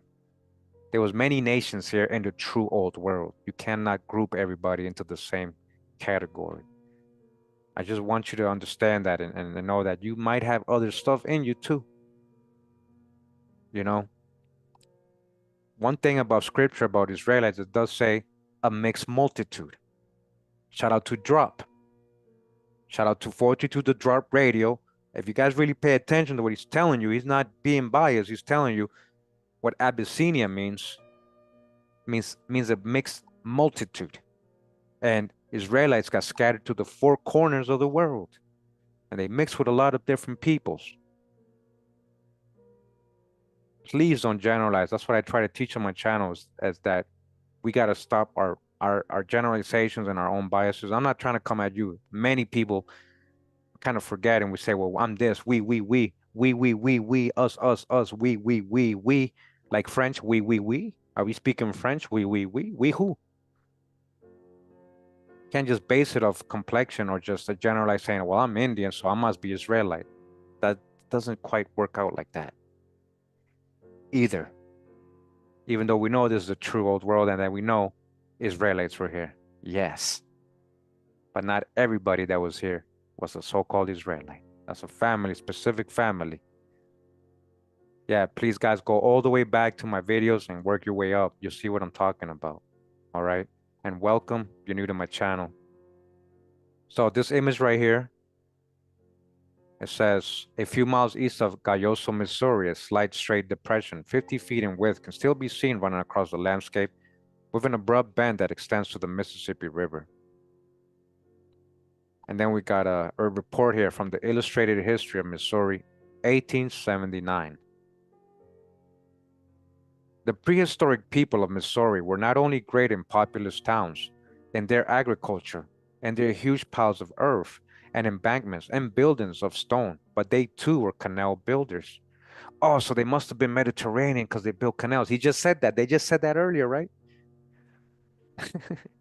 With surprising skill, they developed a system of internal navigation. So connecting the lakes and bayous of the southern interior of the state, that the products of the soil found a ready outlet in the Great River. The Great River, Mississippi, guys. The word Mississippi in the Ojibwe Algonquin language means Great River. According to what they tell us, Nile means, in Greek, Nile means Great River, same thing. So where's the true Great River? If they mean the same thing, and you're finding all this stuff right here, huh? And it actually has 7 tributaries, as the Bible says the river of Egypt had 7 tributaries. The one over there doesn't. The fake Nile doesn't. And that other Nile was dredged, meaning it was created. It was like parts of it were dredged to make it bigger. Like, read up on this, guys. This is real research. Pura vida, Fernando. Pura vida, mi hermano. Hey, God, Hawa bless you too, man. Hawa bless you, man. Thank you for that.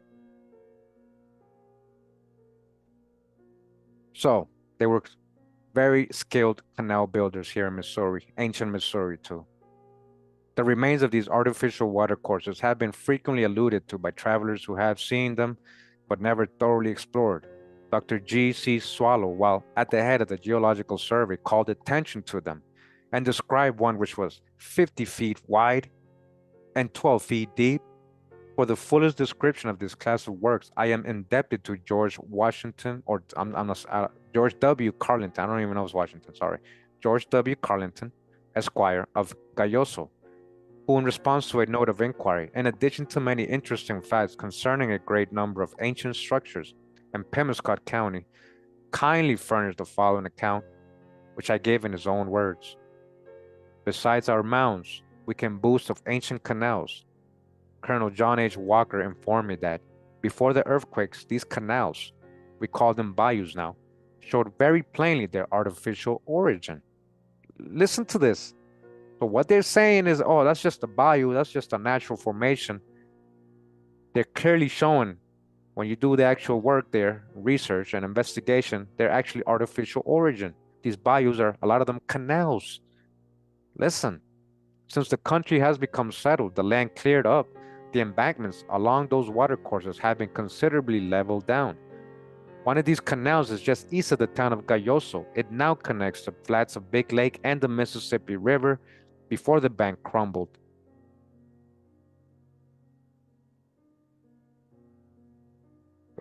Sorry, I lost my place.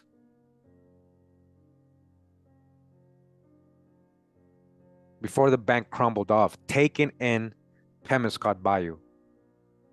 It connected this bayou with the waters of Big Lake. Another stream that Colonel Walker contended was artificial is what is now called Cypress Bend Bayou. He said that it was cut so as to connect the waters of Cushion Lake with a bayou running into Big Lake. Cushion Lake lies in the northern part of Pemiscot County. The canal was cut from the flats of the lake on the south side, about 3 miles into Big Lake Bayou. By this chain of canals, lakes, and bayous, these ancient mound builders and canal diggers could have an inland navigation from the Mississippi River at Gayoso, listen to this, into and through Big Lake Bayou and the canal into Cushion Lake. All this was connected, your ancient highways, through Cushion Lake and Bayou into Collins Lake, or the open bay, thence north through a lake and bayou some 8 miles, where another canal tapped this watercourse and run east into the Mississippi River again. All right. Some 5 miles below the town of New Madrid, Colonel Walker, in referring to these watercourses, spoke of them only as canals. They show even now a huge bank of earth, such as would be made by an excavation on the side opposite to the river, so that in the case of overflow, the water from the river would not wash the excavated dirt back into the canal. Although in the foregoing account, the present depth and width are not given, from it, and from the reports of others, there can be no doubt that the ancient inhabitants had constructed with a skill which would do no discredit to our own engineers. All right, just like modern engineers, these people did it. A system of connecting canals which must have been necessitated by an extended internal trade, and which required boats of respectable dimensions, man. And this coincides with the inscriptions of large ships found all over North America by Gloria Farley. And she showed us those examples in the book In Plain Sight, which we're going to get back into. We got many chapters to go on that book, but it's a physical copy and I have to scan it. That's why I haven't, gotten back into it. We'll probably do that this week, guys. Got to get back into that book. All right, so the evidence of work such magnitude as canals widen the broad chasm, which is to be spanned before we can link the mound builders to the North American Indians until it becomes an impassable gulf. In reply to the subsequent note of inquiry as to the length of this watercourse, including canal and bayou, Mr. Carlson estimates it to be about 70 miles. All right. History of Mifflin County, Illinois, 1887. On the banks of Green River in Henry County in Illinois are traces of an ancient city, which was once the abode of a commercial people, and points to a time when the Rock River was a navigable stream. Okay, you can actually navigate through this before. Of some commercial importance, a canal connected these two rivers some 3 miles above the junction. This canal is about 1.5 miles long and is perfectly straight for about 1/4 of a mile from the Green River end. It is then relieved by a perfectly easy curve, reaching the Rock River at a bend and showing that the engineering was done in a masterly manner. The soil is a very fine texture mixed with a ferruginous mineral deposit, hence its firmness and the reasons of it withstanding the washing of rains. For this great lapse of time, about 12 miles back and above this canal is another partly natural and partly artificial connecting rock and Mississippi rivers. Wow. This is so well preserved that about 12 years ago, the Sterling and a small Rock River streamer passed through it into the Mississippi River. These works are as old as the mountains of Egypt. What Egypt? This is so-called Egypt. And we're talking about Greek words here, to marry, the beloved land, and were in all probability built by contemporaneous people from those time periods, literally, what he's saying. All right, we're moving on, right? We're just reading, I told you, there's a lot of various topics we're going to go over. We're reading these little chapters here and there. Hope you guys enjoying the read so far. Hope you are. It says here, megalithic dolmens described along the Rock River. And again, they're going to say Amorite, dolmen, and present. Also, that's an example of what they're showing. Basically, they found the same thing here. A so-called Amorite, dolmen, and present-day Jordan. So that's probably what they're going to compare it to.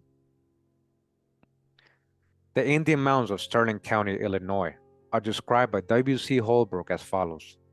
I recently made an examination of a few of the many Illinois Indian mounds found on Rock River, about 2 miles above Sterling, Illinois. The first one opened was an oval mound about 20 feet long, 12 feet wide, and 7 feet high. In the interior of this, I found a dolmen or quadrilateral wall about 10 feet long, 4 feet high, and about 4.5 feet wide. It had been built of lime rock from a quarry nearby and was covered with large flat stones. No mortar or cement had been used. The whole structure rested on the surface of the natural soil, the interior of which had been scooped out to enlarge the chamber. Inside of the dolmen, I found the partly decayed remains of 8 human skeletons, 2 very large teeth of unknown animal, 2 fossils, one of which is not found in this place, and a plummet. And it says here, Smithsonian Institute Bureau of Ethnology from 1881. Cazenovia Township, Madison County, New York.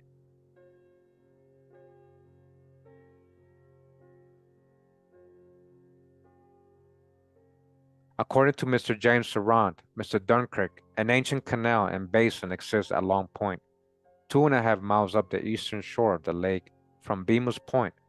But this is not artificial. Faint traces of an aboriginal embankment were noticed upon the high land back from this point overlooking the lake. Continuing, History of Greenup County, Kentucky, 1951. Yeah, definitely Asia Major, we're talking about right here, Asia Superior. It was a lot more connected to so-called Asia, what they call in Asia today. There's the old maps that prove this and show this, you know. At Springfield, there is a large enclosure with walls plainly discernible, and it is said to have been an Indian town having an underground opening to the Ohio River. All right. And that was it. That was a very short chapter. So dolmens, I mean, I've shown so many. There's a lot in Michigan, there's some in New Hampshire. And shout out to my boy, Scoot, if he's watching. Like we went to America's Stonehenge right there in Salem, New Hampshire. Right? I showed you guys in my other video last week. So it's here, origins of the Ohio Valley swastikas. See, they call them swastikas, right? Like that's the hijack. We shouldn't even say that word because they might even, that's how these people are on YouTube, man. Like they'll censor my video just because I'm reading a book. And then they try to say me, even when I dispute it, well, you shouldn't have read it. You shouldn't have said it. Like, what's wrong with saying that? That's what you reference it as, right? Either way. It says here, megalithic pillar in England with sun cross and swastika hinting at solar association attached to this symbol. The swastika and Bronze Age traders. National Museum, the Smithsonian Institution, year ending June 30, 1890 to 91. Now listen to what it's going to say. Like we already know, we found this all over, inscriptions and the mounds, the tablets they found in the mounds and all that. And the Indians wear it in their clothes. We found it in Central America and South America way before so-called World War II, right? And the so-called NACI, right? So the swastika dates from the earliest diffusions of the Egyptian meander in the basin of the Mediterranean. Okay, and the Gulf Coast, you mean? This is ancient Egypt. And it is a profound remark of Morgan, Mission Scientifique au Caucase, that the area of the swastika appears to be coextensive with the area of bronze. Again, so where do they create the Bronze Age from? From the copper in Michigan? He's saying it's all linked up. Listen, in northern prehistoric Europe, where the swastika has attracted considerable attention, it is distinctly connected with the bronze culture derived from the south. So the bronze culture, right? They just told us earlier, right? They got all the copper to create the Bronze Age from Michigan, the purest copper in the world. So it's associated with the same culture, same people, right? There can be no doubt of these figures being the genuine swastika and that they were of aboriginal workmanship. Their discovery immediately suggests an investigation as to evidences of communication with the Eastern Hemisphere. And naturally, the first question would be, are there any evidences of Buddhism in the Western Hemisphere? Buddhism, huh? Buddhism? What do you mean? Guatemala? You mean Guatemala Buddha? Guatemala Buddha? His first name is literally Guatemala. Did you guys know that? Buddha. First name is literally Guatemala. Guatemala. Just add Allah, Guatemala. Right? And then who's his mom? Who's Buddha's mom? You guys already know. Who's Buddha's mom? Maya. Maya. The ancient Nagas that went into Hindustan were from the Americas. Even in their own legends, they say they came from somewhere else. Where did they come from? Ask them. They don't know. They don't know in Hindustan where the ancient Nagas came from and built those similar pyramids like we have here. Come on now. Didn't we find the hand with the eye and the mounds too? That's supposed to be a Hindu. Come on, man. Like, oh man, it's just too much. Sometimes I feel like just slapping my computer. So it says here that Tokharian mummies found in the Tarim Basin of China represent Bronze-Age European traders. Oh, so the so-called European traders who were actually coming from the Americas ended up in so-called China or that part of the world. Sinai. Where's the original Sinai? Sinaloa, Sinai. The corded people were the tallest of the three groups that were part of the Beaker people. This man was 6 feet 7 inches tall. Well, that's not that tall. I mean, it's tall, but right. What did they find here? Remember 7-footers, 8-footers, 9-footers? So this is a pretty cool image they find in there. They're telling you this is an ancient symbol, basically. This is an ancient symbol. It's not to do with NACI. Chazars. It's nothing to do with them. All right. So, copper swastikas discovered in the Hopewell Mound Group near Chillicothe, Ohio. Look, look. And again, I hope I don't get censored. We're talking about American indigenous artifacts here, YouTube. Don't censor this video. We're just talking about the symbol that was found in the Hopewell Mounds in Chillicothe, Ohio, made out of copper. Come on. Come on, right? Open your eyes. The mound builders, Stephen Pete, 1892. Could the mound builders have invented all this? Could they have invented all this and established their system over so great a territory, brought so many strange conceptions into their worship? Could they have been the originators of this, huh? I wonder. It is the true old world. It is the start of civilization here. So why not? Unless they had received from some source a cult which was not indigenous to the continent. So now you add in your conjecture. You're finding this here. Just stick with what you know. Just stick with what you know. Don't start adding your conjecture. It is said by some that they were nothing more and nothing less than the ancestors of the present race of Indians, but by others that they were gifted with great intelligence. But whichever way we look at them, it does seem that they could not have had such a marvelous symbolism unless there had been among them someone from another continent. So now he's gonna say, well, it has to have come from somewhere else, you know. Now I wanted to put this image right here. I wanted to put this right here on the cover of this video, but I was like, no, they're gonna censor my video. People's lack of knowledge and information and research is gonna hate, right? There's a reason he must have chose this. Now that's a whole other topic we might investigate. Why Homeboy chose the symbol, right? To get rid of the Chazars in his country. But anyways, a whole nother thing. So he said it must have come from another place. Again, must have, right? We would next refer to the evidence as to the succession of races. Touch the hijack with the whole racist word. The work on the North Fork of Paint Creek on the Hopewell farm illustrate this. Here's a group of mounds which has been explored by Warren K. Moorhead under the auspices of the World's Fair. Oh, the World's Fair, look at that. The World's Fair, huh? Old world technology, old world buildings here in America that they destroyed. The World's Fair, huh? Some remarkable relics have been taken out. One mound was very large, 500 feet long, 190 feet broad, 24 feet high. Near the top of this mound were stone effigies resembling those in Dakota. At the bottom of the mound were a number of skeletons lying upon the base line. The ground had been burned hard, and the earth above this was interstratified with sand and gravel. The skeletons were found in dome-shaped cavities. Dome-shaped cavities, huh? Just like we read in the other book, America Before Columbus, the history of America before Columbus, right?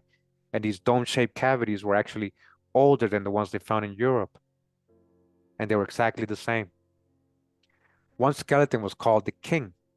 There were wooden horns at his head, an imitation of antlers. Thin sheets of copper covered the wood. Wow. Remember, I don't know if they're going to mention it, but these were like 7-footers, 8-footers. Most curious of the whole collection are 2 pieces of copper representing the swastika. It was buried with these people, this so-called king, the only one that has been found north of the Ohio River. Beside these was a flat piece of copper that had thin pieces of cane inside, evidently intended to be worn on the wrist as a protection from the bow. Many of the pieces have attached to them a curious texture resembling matting made out of wood fiber, while several were placed or plated with silver, gold, and meteoric iron. One piece was evidently a cap for the crown of the head and had an aperture through which the scalp lock could protrude, or to which feathers could be attached. All right, and here's the symbol, guys. And we've seen these symbols all over when they're finding things in the mounds, right? I've shown the actual original relics that contain these inscriptions. I have a whole video on that.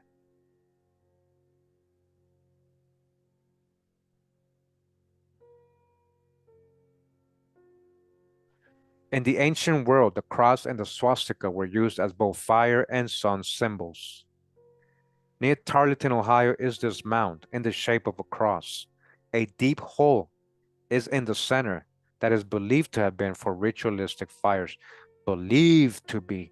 What if it was used for cremations? Believed. He believes that you're adding, you want to say, I know you want to say human sacrifice, but what if it was just cremation of their dead? But look at that, a whole mound made into a cross, guys. That's not a Christian symbol, okay? We got, again, I got a video on that. All the crosses and actual swastikas they found all over the Americas. I know you guys have been following me for a while. You guys know what I'm talking about.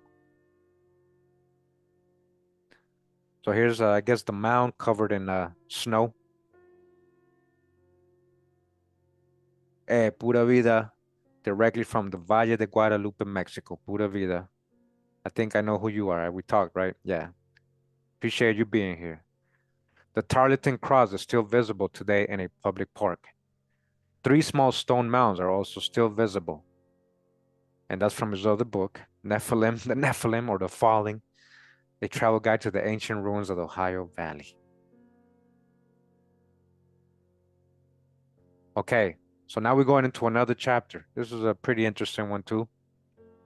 And it says Babylonian origins of Gematria used in the construction of the Ohio Valley earthworks, huh? Babylon. So where's Babylon, huh? I can ask you from the beginning, what Babylon?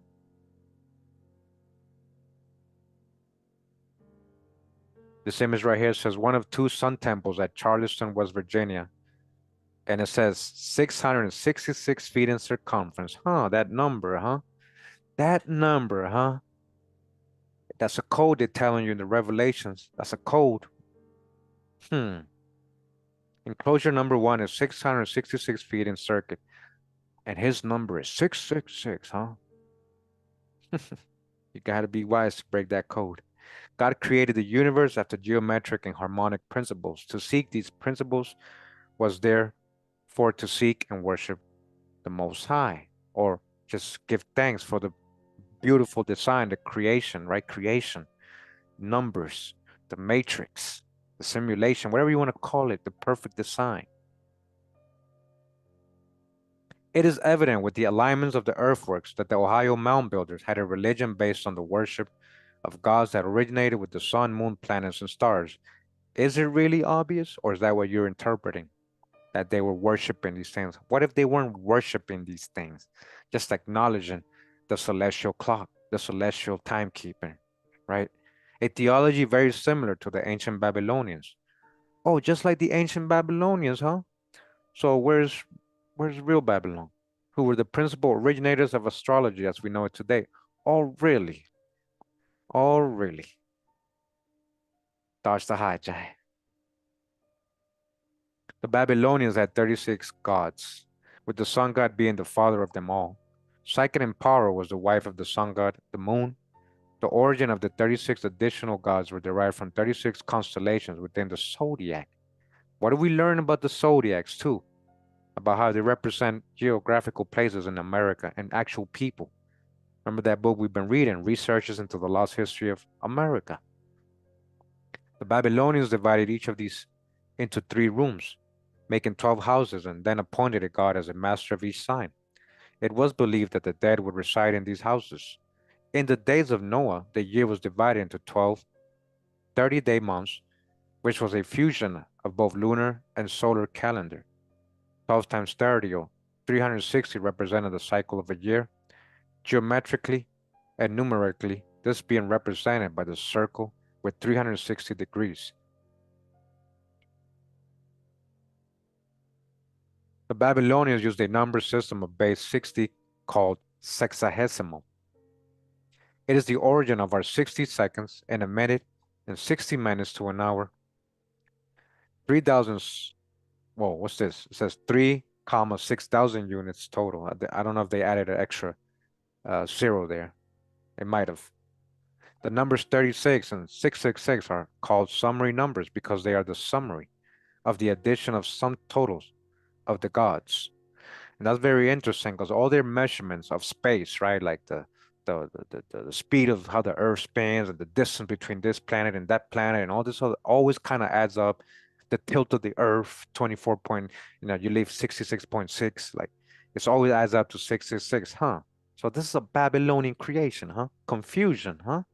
Confusion, because most ancient calendars they go by a 13-month cycle, 20 days, actually, actually, just like the Mayas, actually. And all our old calendars went by 13 months, 20 days, with a day of rest, with an extra day of rest, of no time. So it says 36 and 666 are also called triangular numbers. 1 plus 2 plus 3 plus 4 plus 5 plus 6 plus 7 plus 8 equals 36. And then, as you guys see, 1 plus, and you keep plusing it till when you get to 36, it equals 666. Interesting, huh? Got to break the code in Revelations. In the numerological codex of Gematria, right? Isn't that thing they're using today to, oh, look at the relation, Kurimeo. Do you know Gematria? Well, a lot of those things, how do they relate? Just because you're getting these words, how do they relate? It's just like confusion. In the numerological codex of Gematria, the Babylonians gave the number 666 to the sun and 1080 to the moon, or Earth Mother. The original calculations for the radius of the moon was 1,080 miles. The Greek gematria calculation for the phrase Holy Spirit is 1,080. 1,080 divided by 666 equals 1.62. The Fibonacci number of the golden ratio, a number that is relevant in the geometry of flower to the universe, of a flower to the universe, all right? Well, why is he talking about this? Because they found this in the design of the mounds here, guys. Advanced mathematics. 666 and 1080 added was the number of fusion, 1746. And gematria, 1746 is the number of phrases in the Bible. Listen, the universal spirit, Jerusalem, the city of God, the grain and the mustard seed. The mustard seed spoken of in Luke 13:19 is a tiny seed from which the universal tree develops, or seed. They said speed, but it's probably seed there.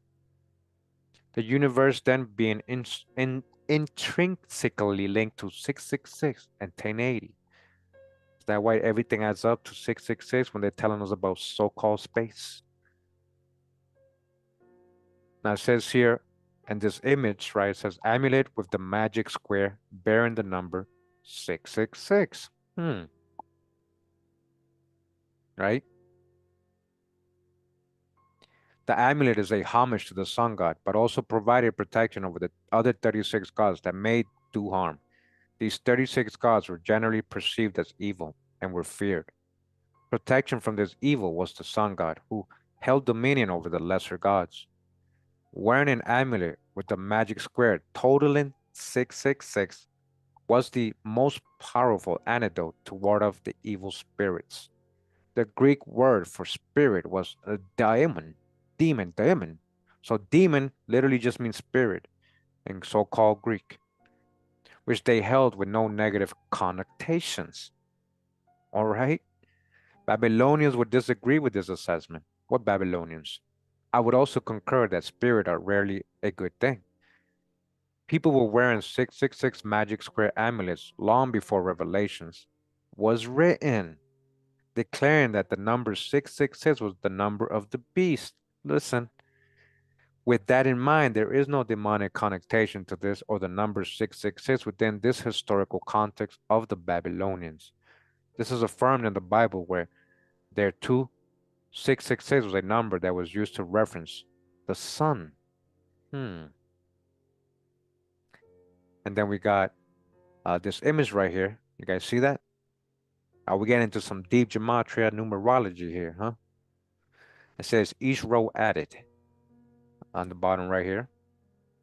When you add all the rows, you get all these sums, right? And then you sum all the sums up and you get 666 on each side. Vertically, so each row added vertically, horizontally, or diagonally adds to 111. The 6 squares per row adds to 666, a total of 36 squares. That's deep right here. Each row contains 6 rows of 111s. Combined, they total. Wow, that's, let me see. 1, 2, 3. 1, 2, 3. So you get 111 billion. No, sorry, million. 111,111 plus the same number equals. Look at that. 1, 2, 3, and you guys can do it. But you guys see the screen, right? Are we talking about way more than trillions now? So sun, 6 times 6 times 6 equals 216. Moon, 1080 times 2 equals 2,160. And I know where they're going with that number. I know that number as the precision of the equinoxes. Every age is 2,160. And I learned that way back when I read Graham Hancock's book, Fingerprints of the Gods. I'm talking about way back in like 2000, 2001. You know, that's when I think I read his book. It might have been even before that, but I know that number. 216 is a number of interest in the numerical codex of Gematria because it represents the holy union of opposites or the sacred marriage of the sun and moon or earth mother. The number for the moon or earth mother is 1080, double this, 2160. In numerology, zeros are often omitted, making 2016 the same as 216. And it says here in Revelation 14:1, I told you it's like code talk. Then I looked, and there before me was the Lamb, standing on Mount Zion, and with him 144,000, who had his name and his father's name written on their foreheads. 144,000 divided by 666 equals 216.216, 216, 216, 216, and it goes on, right? Yeah. So what are we measuring here? The matrix, the numbers, right? Everything is numbers, huh? The measure of New Jerusalem is in square measuring 12,000 furlongs. New Jerusalem, so where's Old Jerusalem? We just talking about Cusco, or what we talking about? Sacsayhuaman, City of David, what we really talking about? Utah, Judah? About 1,500 miles or 2,414 kilometers. On a side, the height is the same as the length and width, and the walls are 144 cubits, about 216 feet or 66 meters.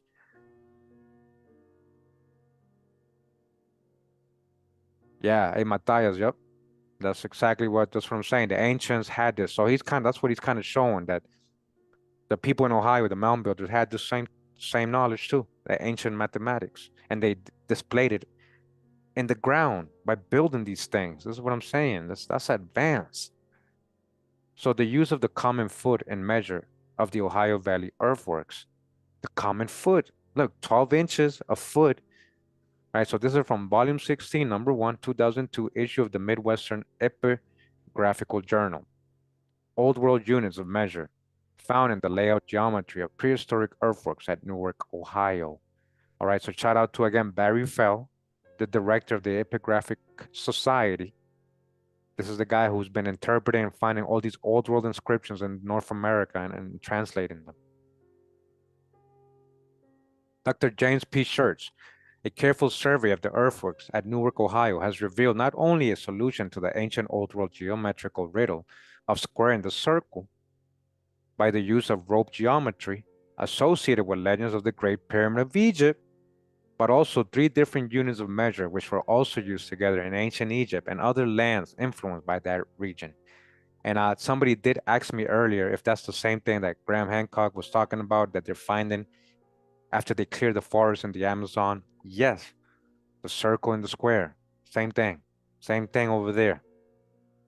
These 3 units of measure include 1, the common foot, which is derived from the Old English foot.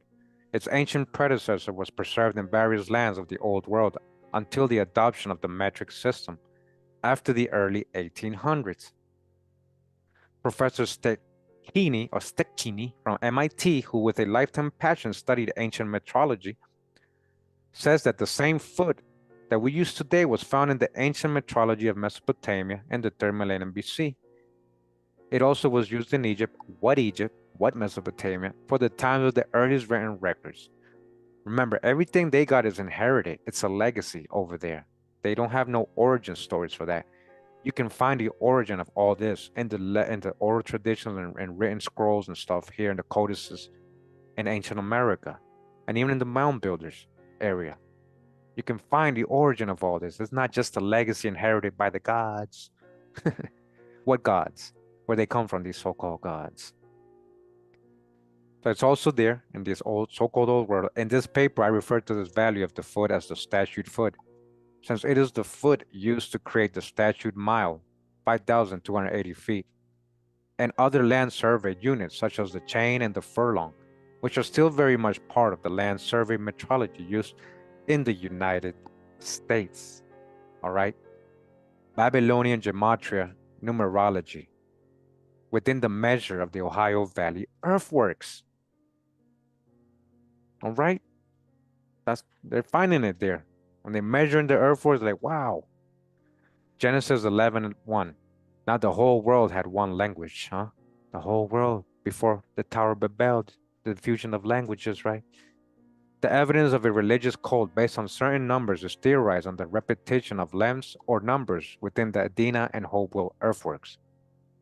These various lengths appear with such regularity to conclude that the earthworks were methodically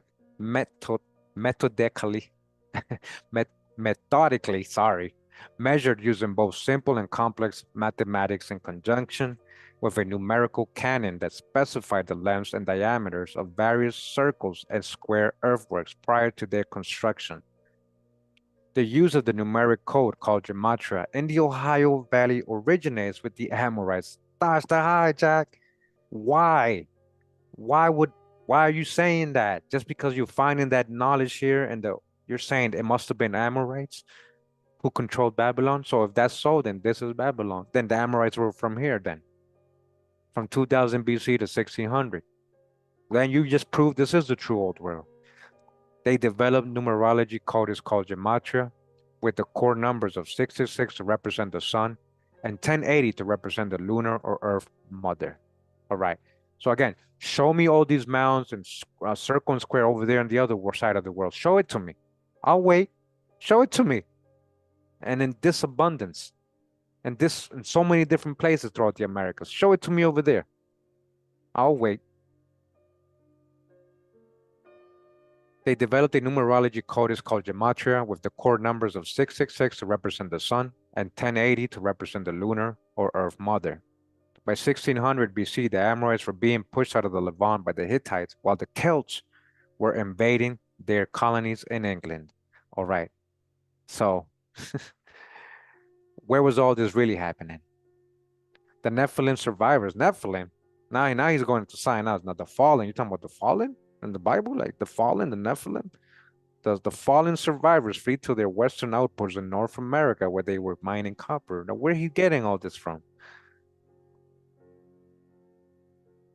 Might be linked, he might be right, but he's just seeing it like saying, hey, they came here, they fell here. So, all right, make sense out of that. Where are you getting this from? That's Fritz Zimmerman.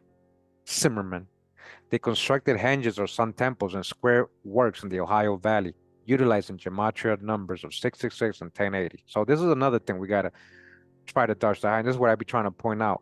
Again, just like they told us growing up, oh, the aliens built all the pyramids around the world. The aliens did that. The aliens. You never want to give credit to real people. Oh, the gods mythological. Yeah. So yeah, exactly. Amorite, American, Amorican, Amaracan, American, Amorican. That's in the near France and British Isles and all that. You know, oh, come on. But either way, what I'm trying to say is, oh, it had to be in the falling who built this. It had to be, it couldn't be real people. It couldn't be Israelites, huh? Geometrically, the circle represents the sun father, while the square represented the earth or lunar mother. Other Nephilim gematria earthworks included the number 555, that times pi equals 1746, or the sum of total of 666 plus 1080, all right? That's the hijack with the Nephilim stuff.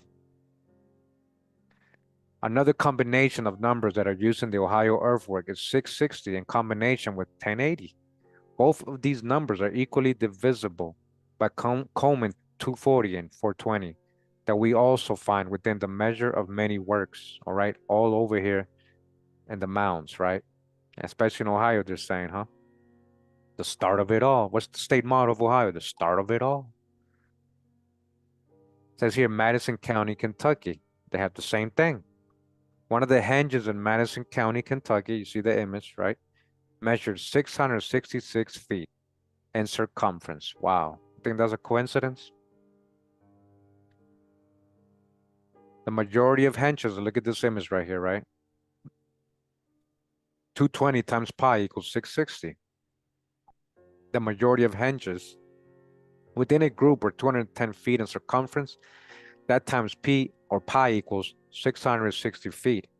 And that's from Ancient Monuments of the Mississippi Valley, 1848. And we read that book and we got a lot of diagrams where they get in these images from the Squire, I believe Squire, and I forget the other guy's name, that did these surveys and drew these things. And this is the stuff they never taught us in school, guys, because this shows advanced mathematics. They don't want us to think as ancient American people this advanced. They want to think, oh, ancient Egyptians, Babylon over there. So show me this stuff over there in the ground. Show it to me. I'll wait. I'm not just talking about stone building. I'm talking about this. This is a lot older. Got another image here, right? Again, this is all in America, right? 210 times pi, 660. Look at this. The Rock Mill Earthwork in Ohio with a henge measuring 210 feet with one of the earthen walls measuring 420 feet. The numbers 420 and 240 were utilized in the construction of the earthworks because they can be added to equal both 660 and 1080. All right. And yeah, I know this image definitely from that book they mentioned earlier. It says Picketon Sacred Via, 1,080 feet. Look at that. That used to cut through right through those mounds, hedges.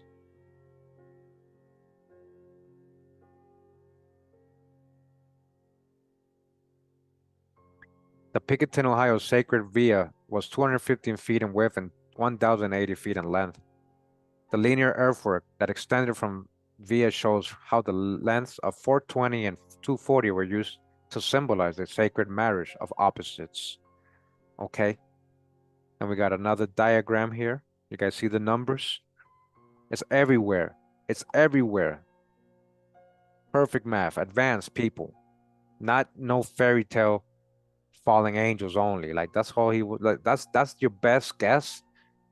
It couldn't have been people, huh? It couldn't have been people.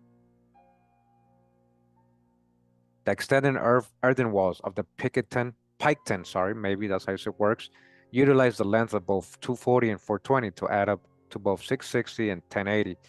The north-south wall measured 212. That times pi equals 666. So this is what they're talking about right here. All right. Here's another diagram. You can see the White River, so you can get a reference where this is at. And it coincides with the winter solstice sunrise. They build a road right through it. You see that public road? They build it right through it. They don't care about preserving these things back then, right? They're destroying these things. Because the lengths of 660 and 1080 were also used in the construction of the Winchester, Indiana works. 660 plus 660 is equal to 1320. A series of earthworks were constructed on the Scotia River in Paint Creek in Ross County, Ohio. The squares of these earthworks all had 4 walls, each measuring 1,080 feet. And then we got another image here. So Brennan says that the last one was completely destroyed. There's a town there now on top of it. They completely destroyed these things because that would prove these advanced people here. They didn't want too much to get out. They just want us to think it's just dirt mounds, nothing to look at here, you know. It's just a dirt mound. Don't worry about it. This image says Seep Earthwork Square measured at 1,080 feet by Squire and Davis. This is the people I was talking about, Squire, and Davis, that book, official scholarly book, surveys they did of the mounds. of the ancient mounds of the Mississippi Valley and Ohio. Like, it's a really good book. We've actually shown it. We've read from it a lot. All right, in older videos. Ancient Monuments of the Mississippi Valley, right? That's the name of the book by Squire and Davis. Look it up. 1848, from 1848. And he had a lot of diagrams of these mounds and earthworks before they were destroyed. Before they were destroyed. And then we got this image right here. I put it in the cover of the video today. Right? Remarkably similar dimensions in Hopewell earthworks, right? So we got the Liberty Works, we got the Frankfurt Earthworks, we got the Works East, the Bomb Earthworks. They all, you see the same thing, right? This is the same thing they're finding in the Amazon after they clear the forest. Same thing, advance, right? Look at the one on the top right. You can see that they built a town just like there, and they probably destroyed it even more now. So again, this is from 1848, these diagrams. The Great Circle, approximately 1,500 feet diameter, 40 acres. The small circle, approximately 700 feet in diameter. And then the square at 1,080 feet, all sides, 27.2 acres. They're all the same, right? Advanced mathematics. 5 earthworks around Chillicothe, Ohio, and Ross County with square earthworks all measuring 1,080 feet per side. The large circle was 1,720 feet in diameter. That is achieved by 215 times 8 equals 1,720. And the graphic is from Wayne May from Ancient American Magazine. Shout out to Wayne May from Ancient American Magazine, who I spoke to when I called that number in their website, and he actually answered. And hey, what's up, man? I like your work, man. I want to order because I can't do it online. It's not letting me. He's like, don't worry, I'm gonna help you right now. Which one do you want? I was like, I actually want 5 of the issues I bought that day. Pretty cool. Either way, you guys see, right? This is supposed to be only in ancient Egypt and Babylon. All this right here. They wanted us to just think, oh, don't worry, those are just some earth mounds, don't worry. They had nothing to do with the Indians. They just built earth mounds. They were bored.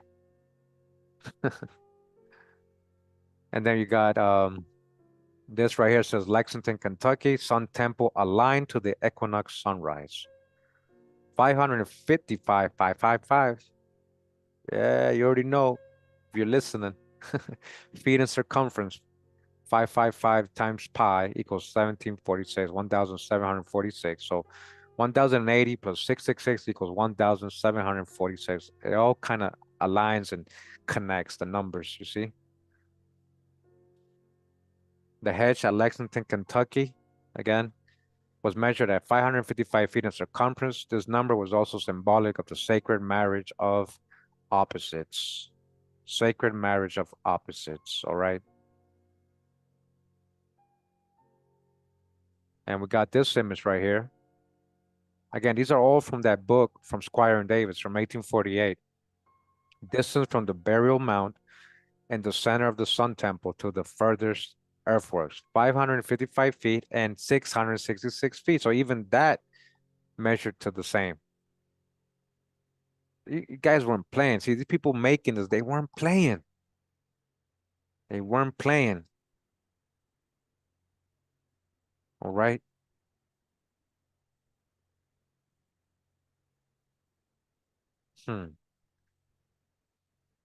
So at Mound State Park, the large henge was 660 feet in circumference, with the 2 furthest earthworks being 555 and 666 feet distance from the burial mound in the center of the circle. This line of earthworks was aligned to the winter solstice sunrise, all right?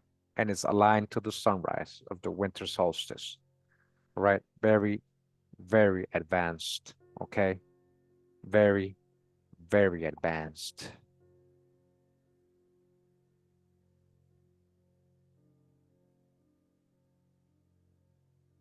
And guess what, guys? This is a 2 hours and 18. So far, we're about 2 hours and 20 minutes in this video. We're going to end it right here. There's a lot more chapters to go in this book. We're going to get back to it at some point. Just wanted to get through some of the chapters of the last 2 days because there's a lot of good info. they're quick chapters, so I don't want to just make short videos each chapter. So we just put it in together. You see all this advanced knowledge, all this uh proof. This is the true old world, man. We went over so many topics today, right? So many topics. I hope you guys enjoyed it. And shout out to everybody in the chat. I'm just looking at it right now. We got 220 people supposedly tuned in. Thanks for being here in the live chat. If you got here late, just make sure to watch it from the beginning because we went over various different topics. And check out the video I did yesterday because it also had other topics or chapters of this book we read. That one's a little short of the video, but you know, take a look at it. It goes together. Yeah. Hey, you're very welcome. Thank you for being here. Thank you for anybody who donated. Yeah. Oh, you're from Ohio? Yeah, I got a lot of people following me from Ohio. Just like my good brother, A New Breed. It's in Ohio. A lot of good people in Ohio. LDE in Ohio. Columbus as well. Yeah. So, I'm kind of reading. I'm glad you guys enjoyed the presentation, if you want to call it that. But, this is a lot of information that's already out there. That's been out there for years, and it's just been misinterpreted. I kind of like reading it with you guys so I can kind of like, you know, help with sometimes dodging the hijack and just adding some or reminding you of the past research we've done. Once you got your orientation correct, this is the true old world. You start seeing this all makes sense why this is all being found here. And then you start seeing all their conjectures, all their probablys, most likely's, perhaps, possiblies, I think, maybes, right? They don't know, they're guessing. They just know they're finding this here. And the true old world. The true old world. Shout out to all the American Indians out there, mixed with all the so-called Black Europeans. Shout out if you know who you are, man. I'm glad that a lot of people getting to know who they are. Whether it's just the Indian side for now, hopefully you see that you're a lot more than that too in a lot of cases. Not all of you, you're not all the same. This is what I was trying to say earlier. It's not one generalized thing. Everybody has his own genealogy and story and ancestors, so try to know thyself before you try to generalize. So try to know thyself and try to know the history here of ancient America, because this isn't taught in schools. This was never taught in schools. I would have probably become an archaeologist, honestly, if I would have been able to know this stuff when I was younger. Because I'm into history. I'm into all this stuff, I'm very into all this stuff. But I hope you guys enjoyed the reading. I enjoy it. I enjoyed reading it. It was a lot of good info. Again, we've gone over more in detail a lot of these subjects in past videos. So if you're new, again, please catch up. And you're saying, well, which one? Which one should I go to? All of them. They're all connected, guys. You gotta, you'll be missing a lot of context if you skip videos. That's why I do the presentations, and so you guys can take the time to watch them when you can. I get it. It's about priorities, and some of you don't have time. So, I get it. It's priorities, right? You make certain time for things, and you don't make time for other things. I get it. I get it. I get it. But yeah, thanks for being here. We're gonna go out with True. We're gonna go out with True because this is True. Shout out to Olmec12. He's in the chat. This is his beat. He shared a lot of good beats with me. This one's called True, or True 2, or True, because this is true, guys. So it fits what we've been doing today. Hey, Joseph, you still there? Hit me up, man. You still there? Hit me up, yo. All right. Much love and respect. I love y'all. I love y'all. Much love. Pura vida, mi gente. All right. Wow.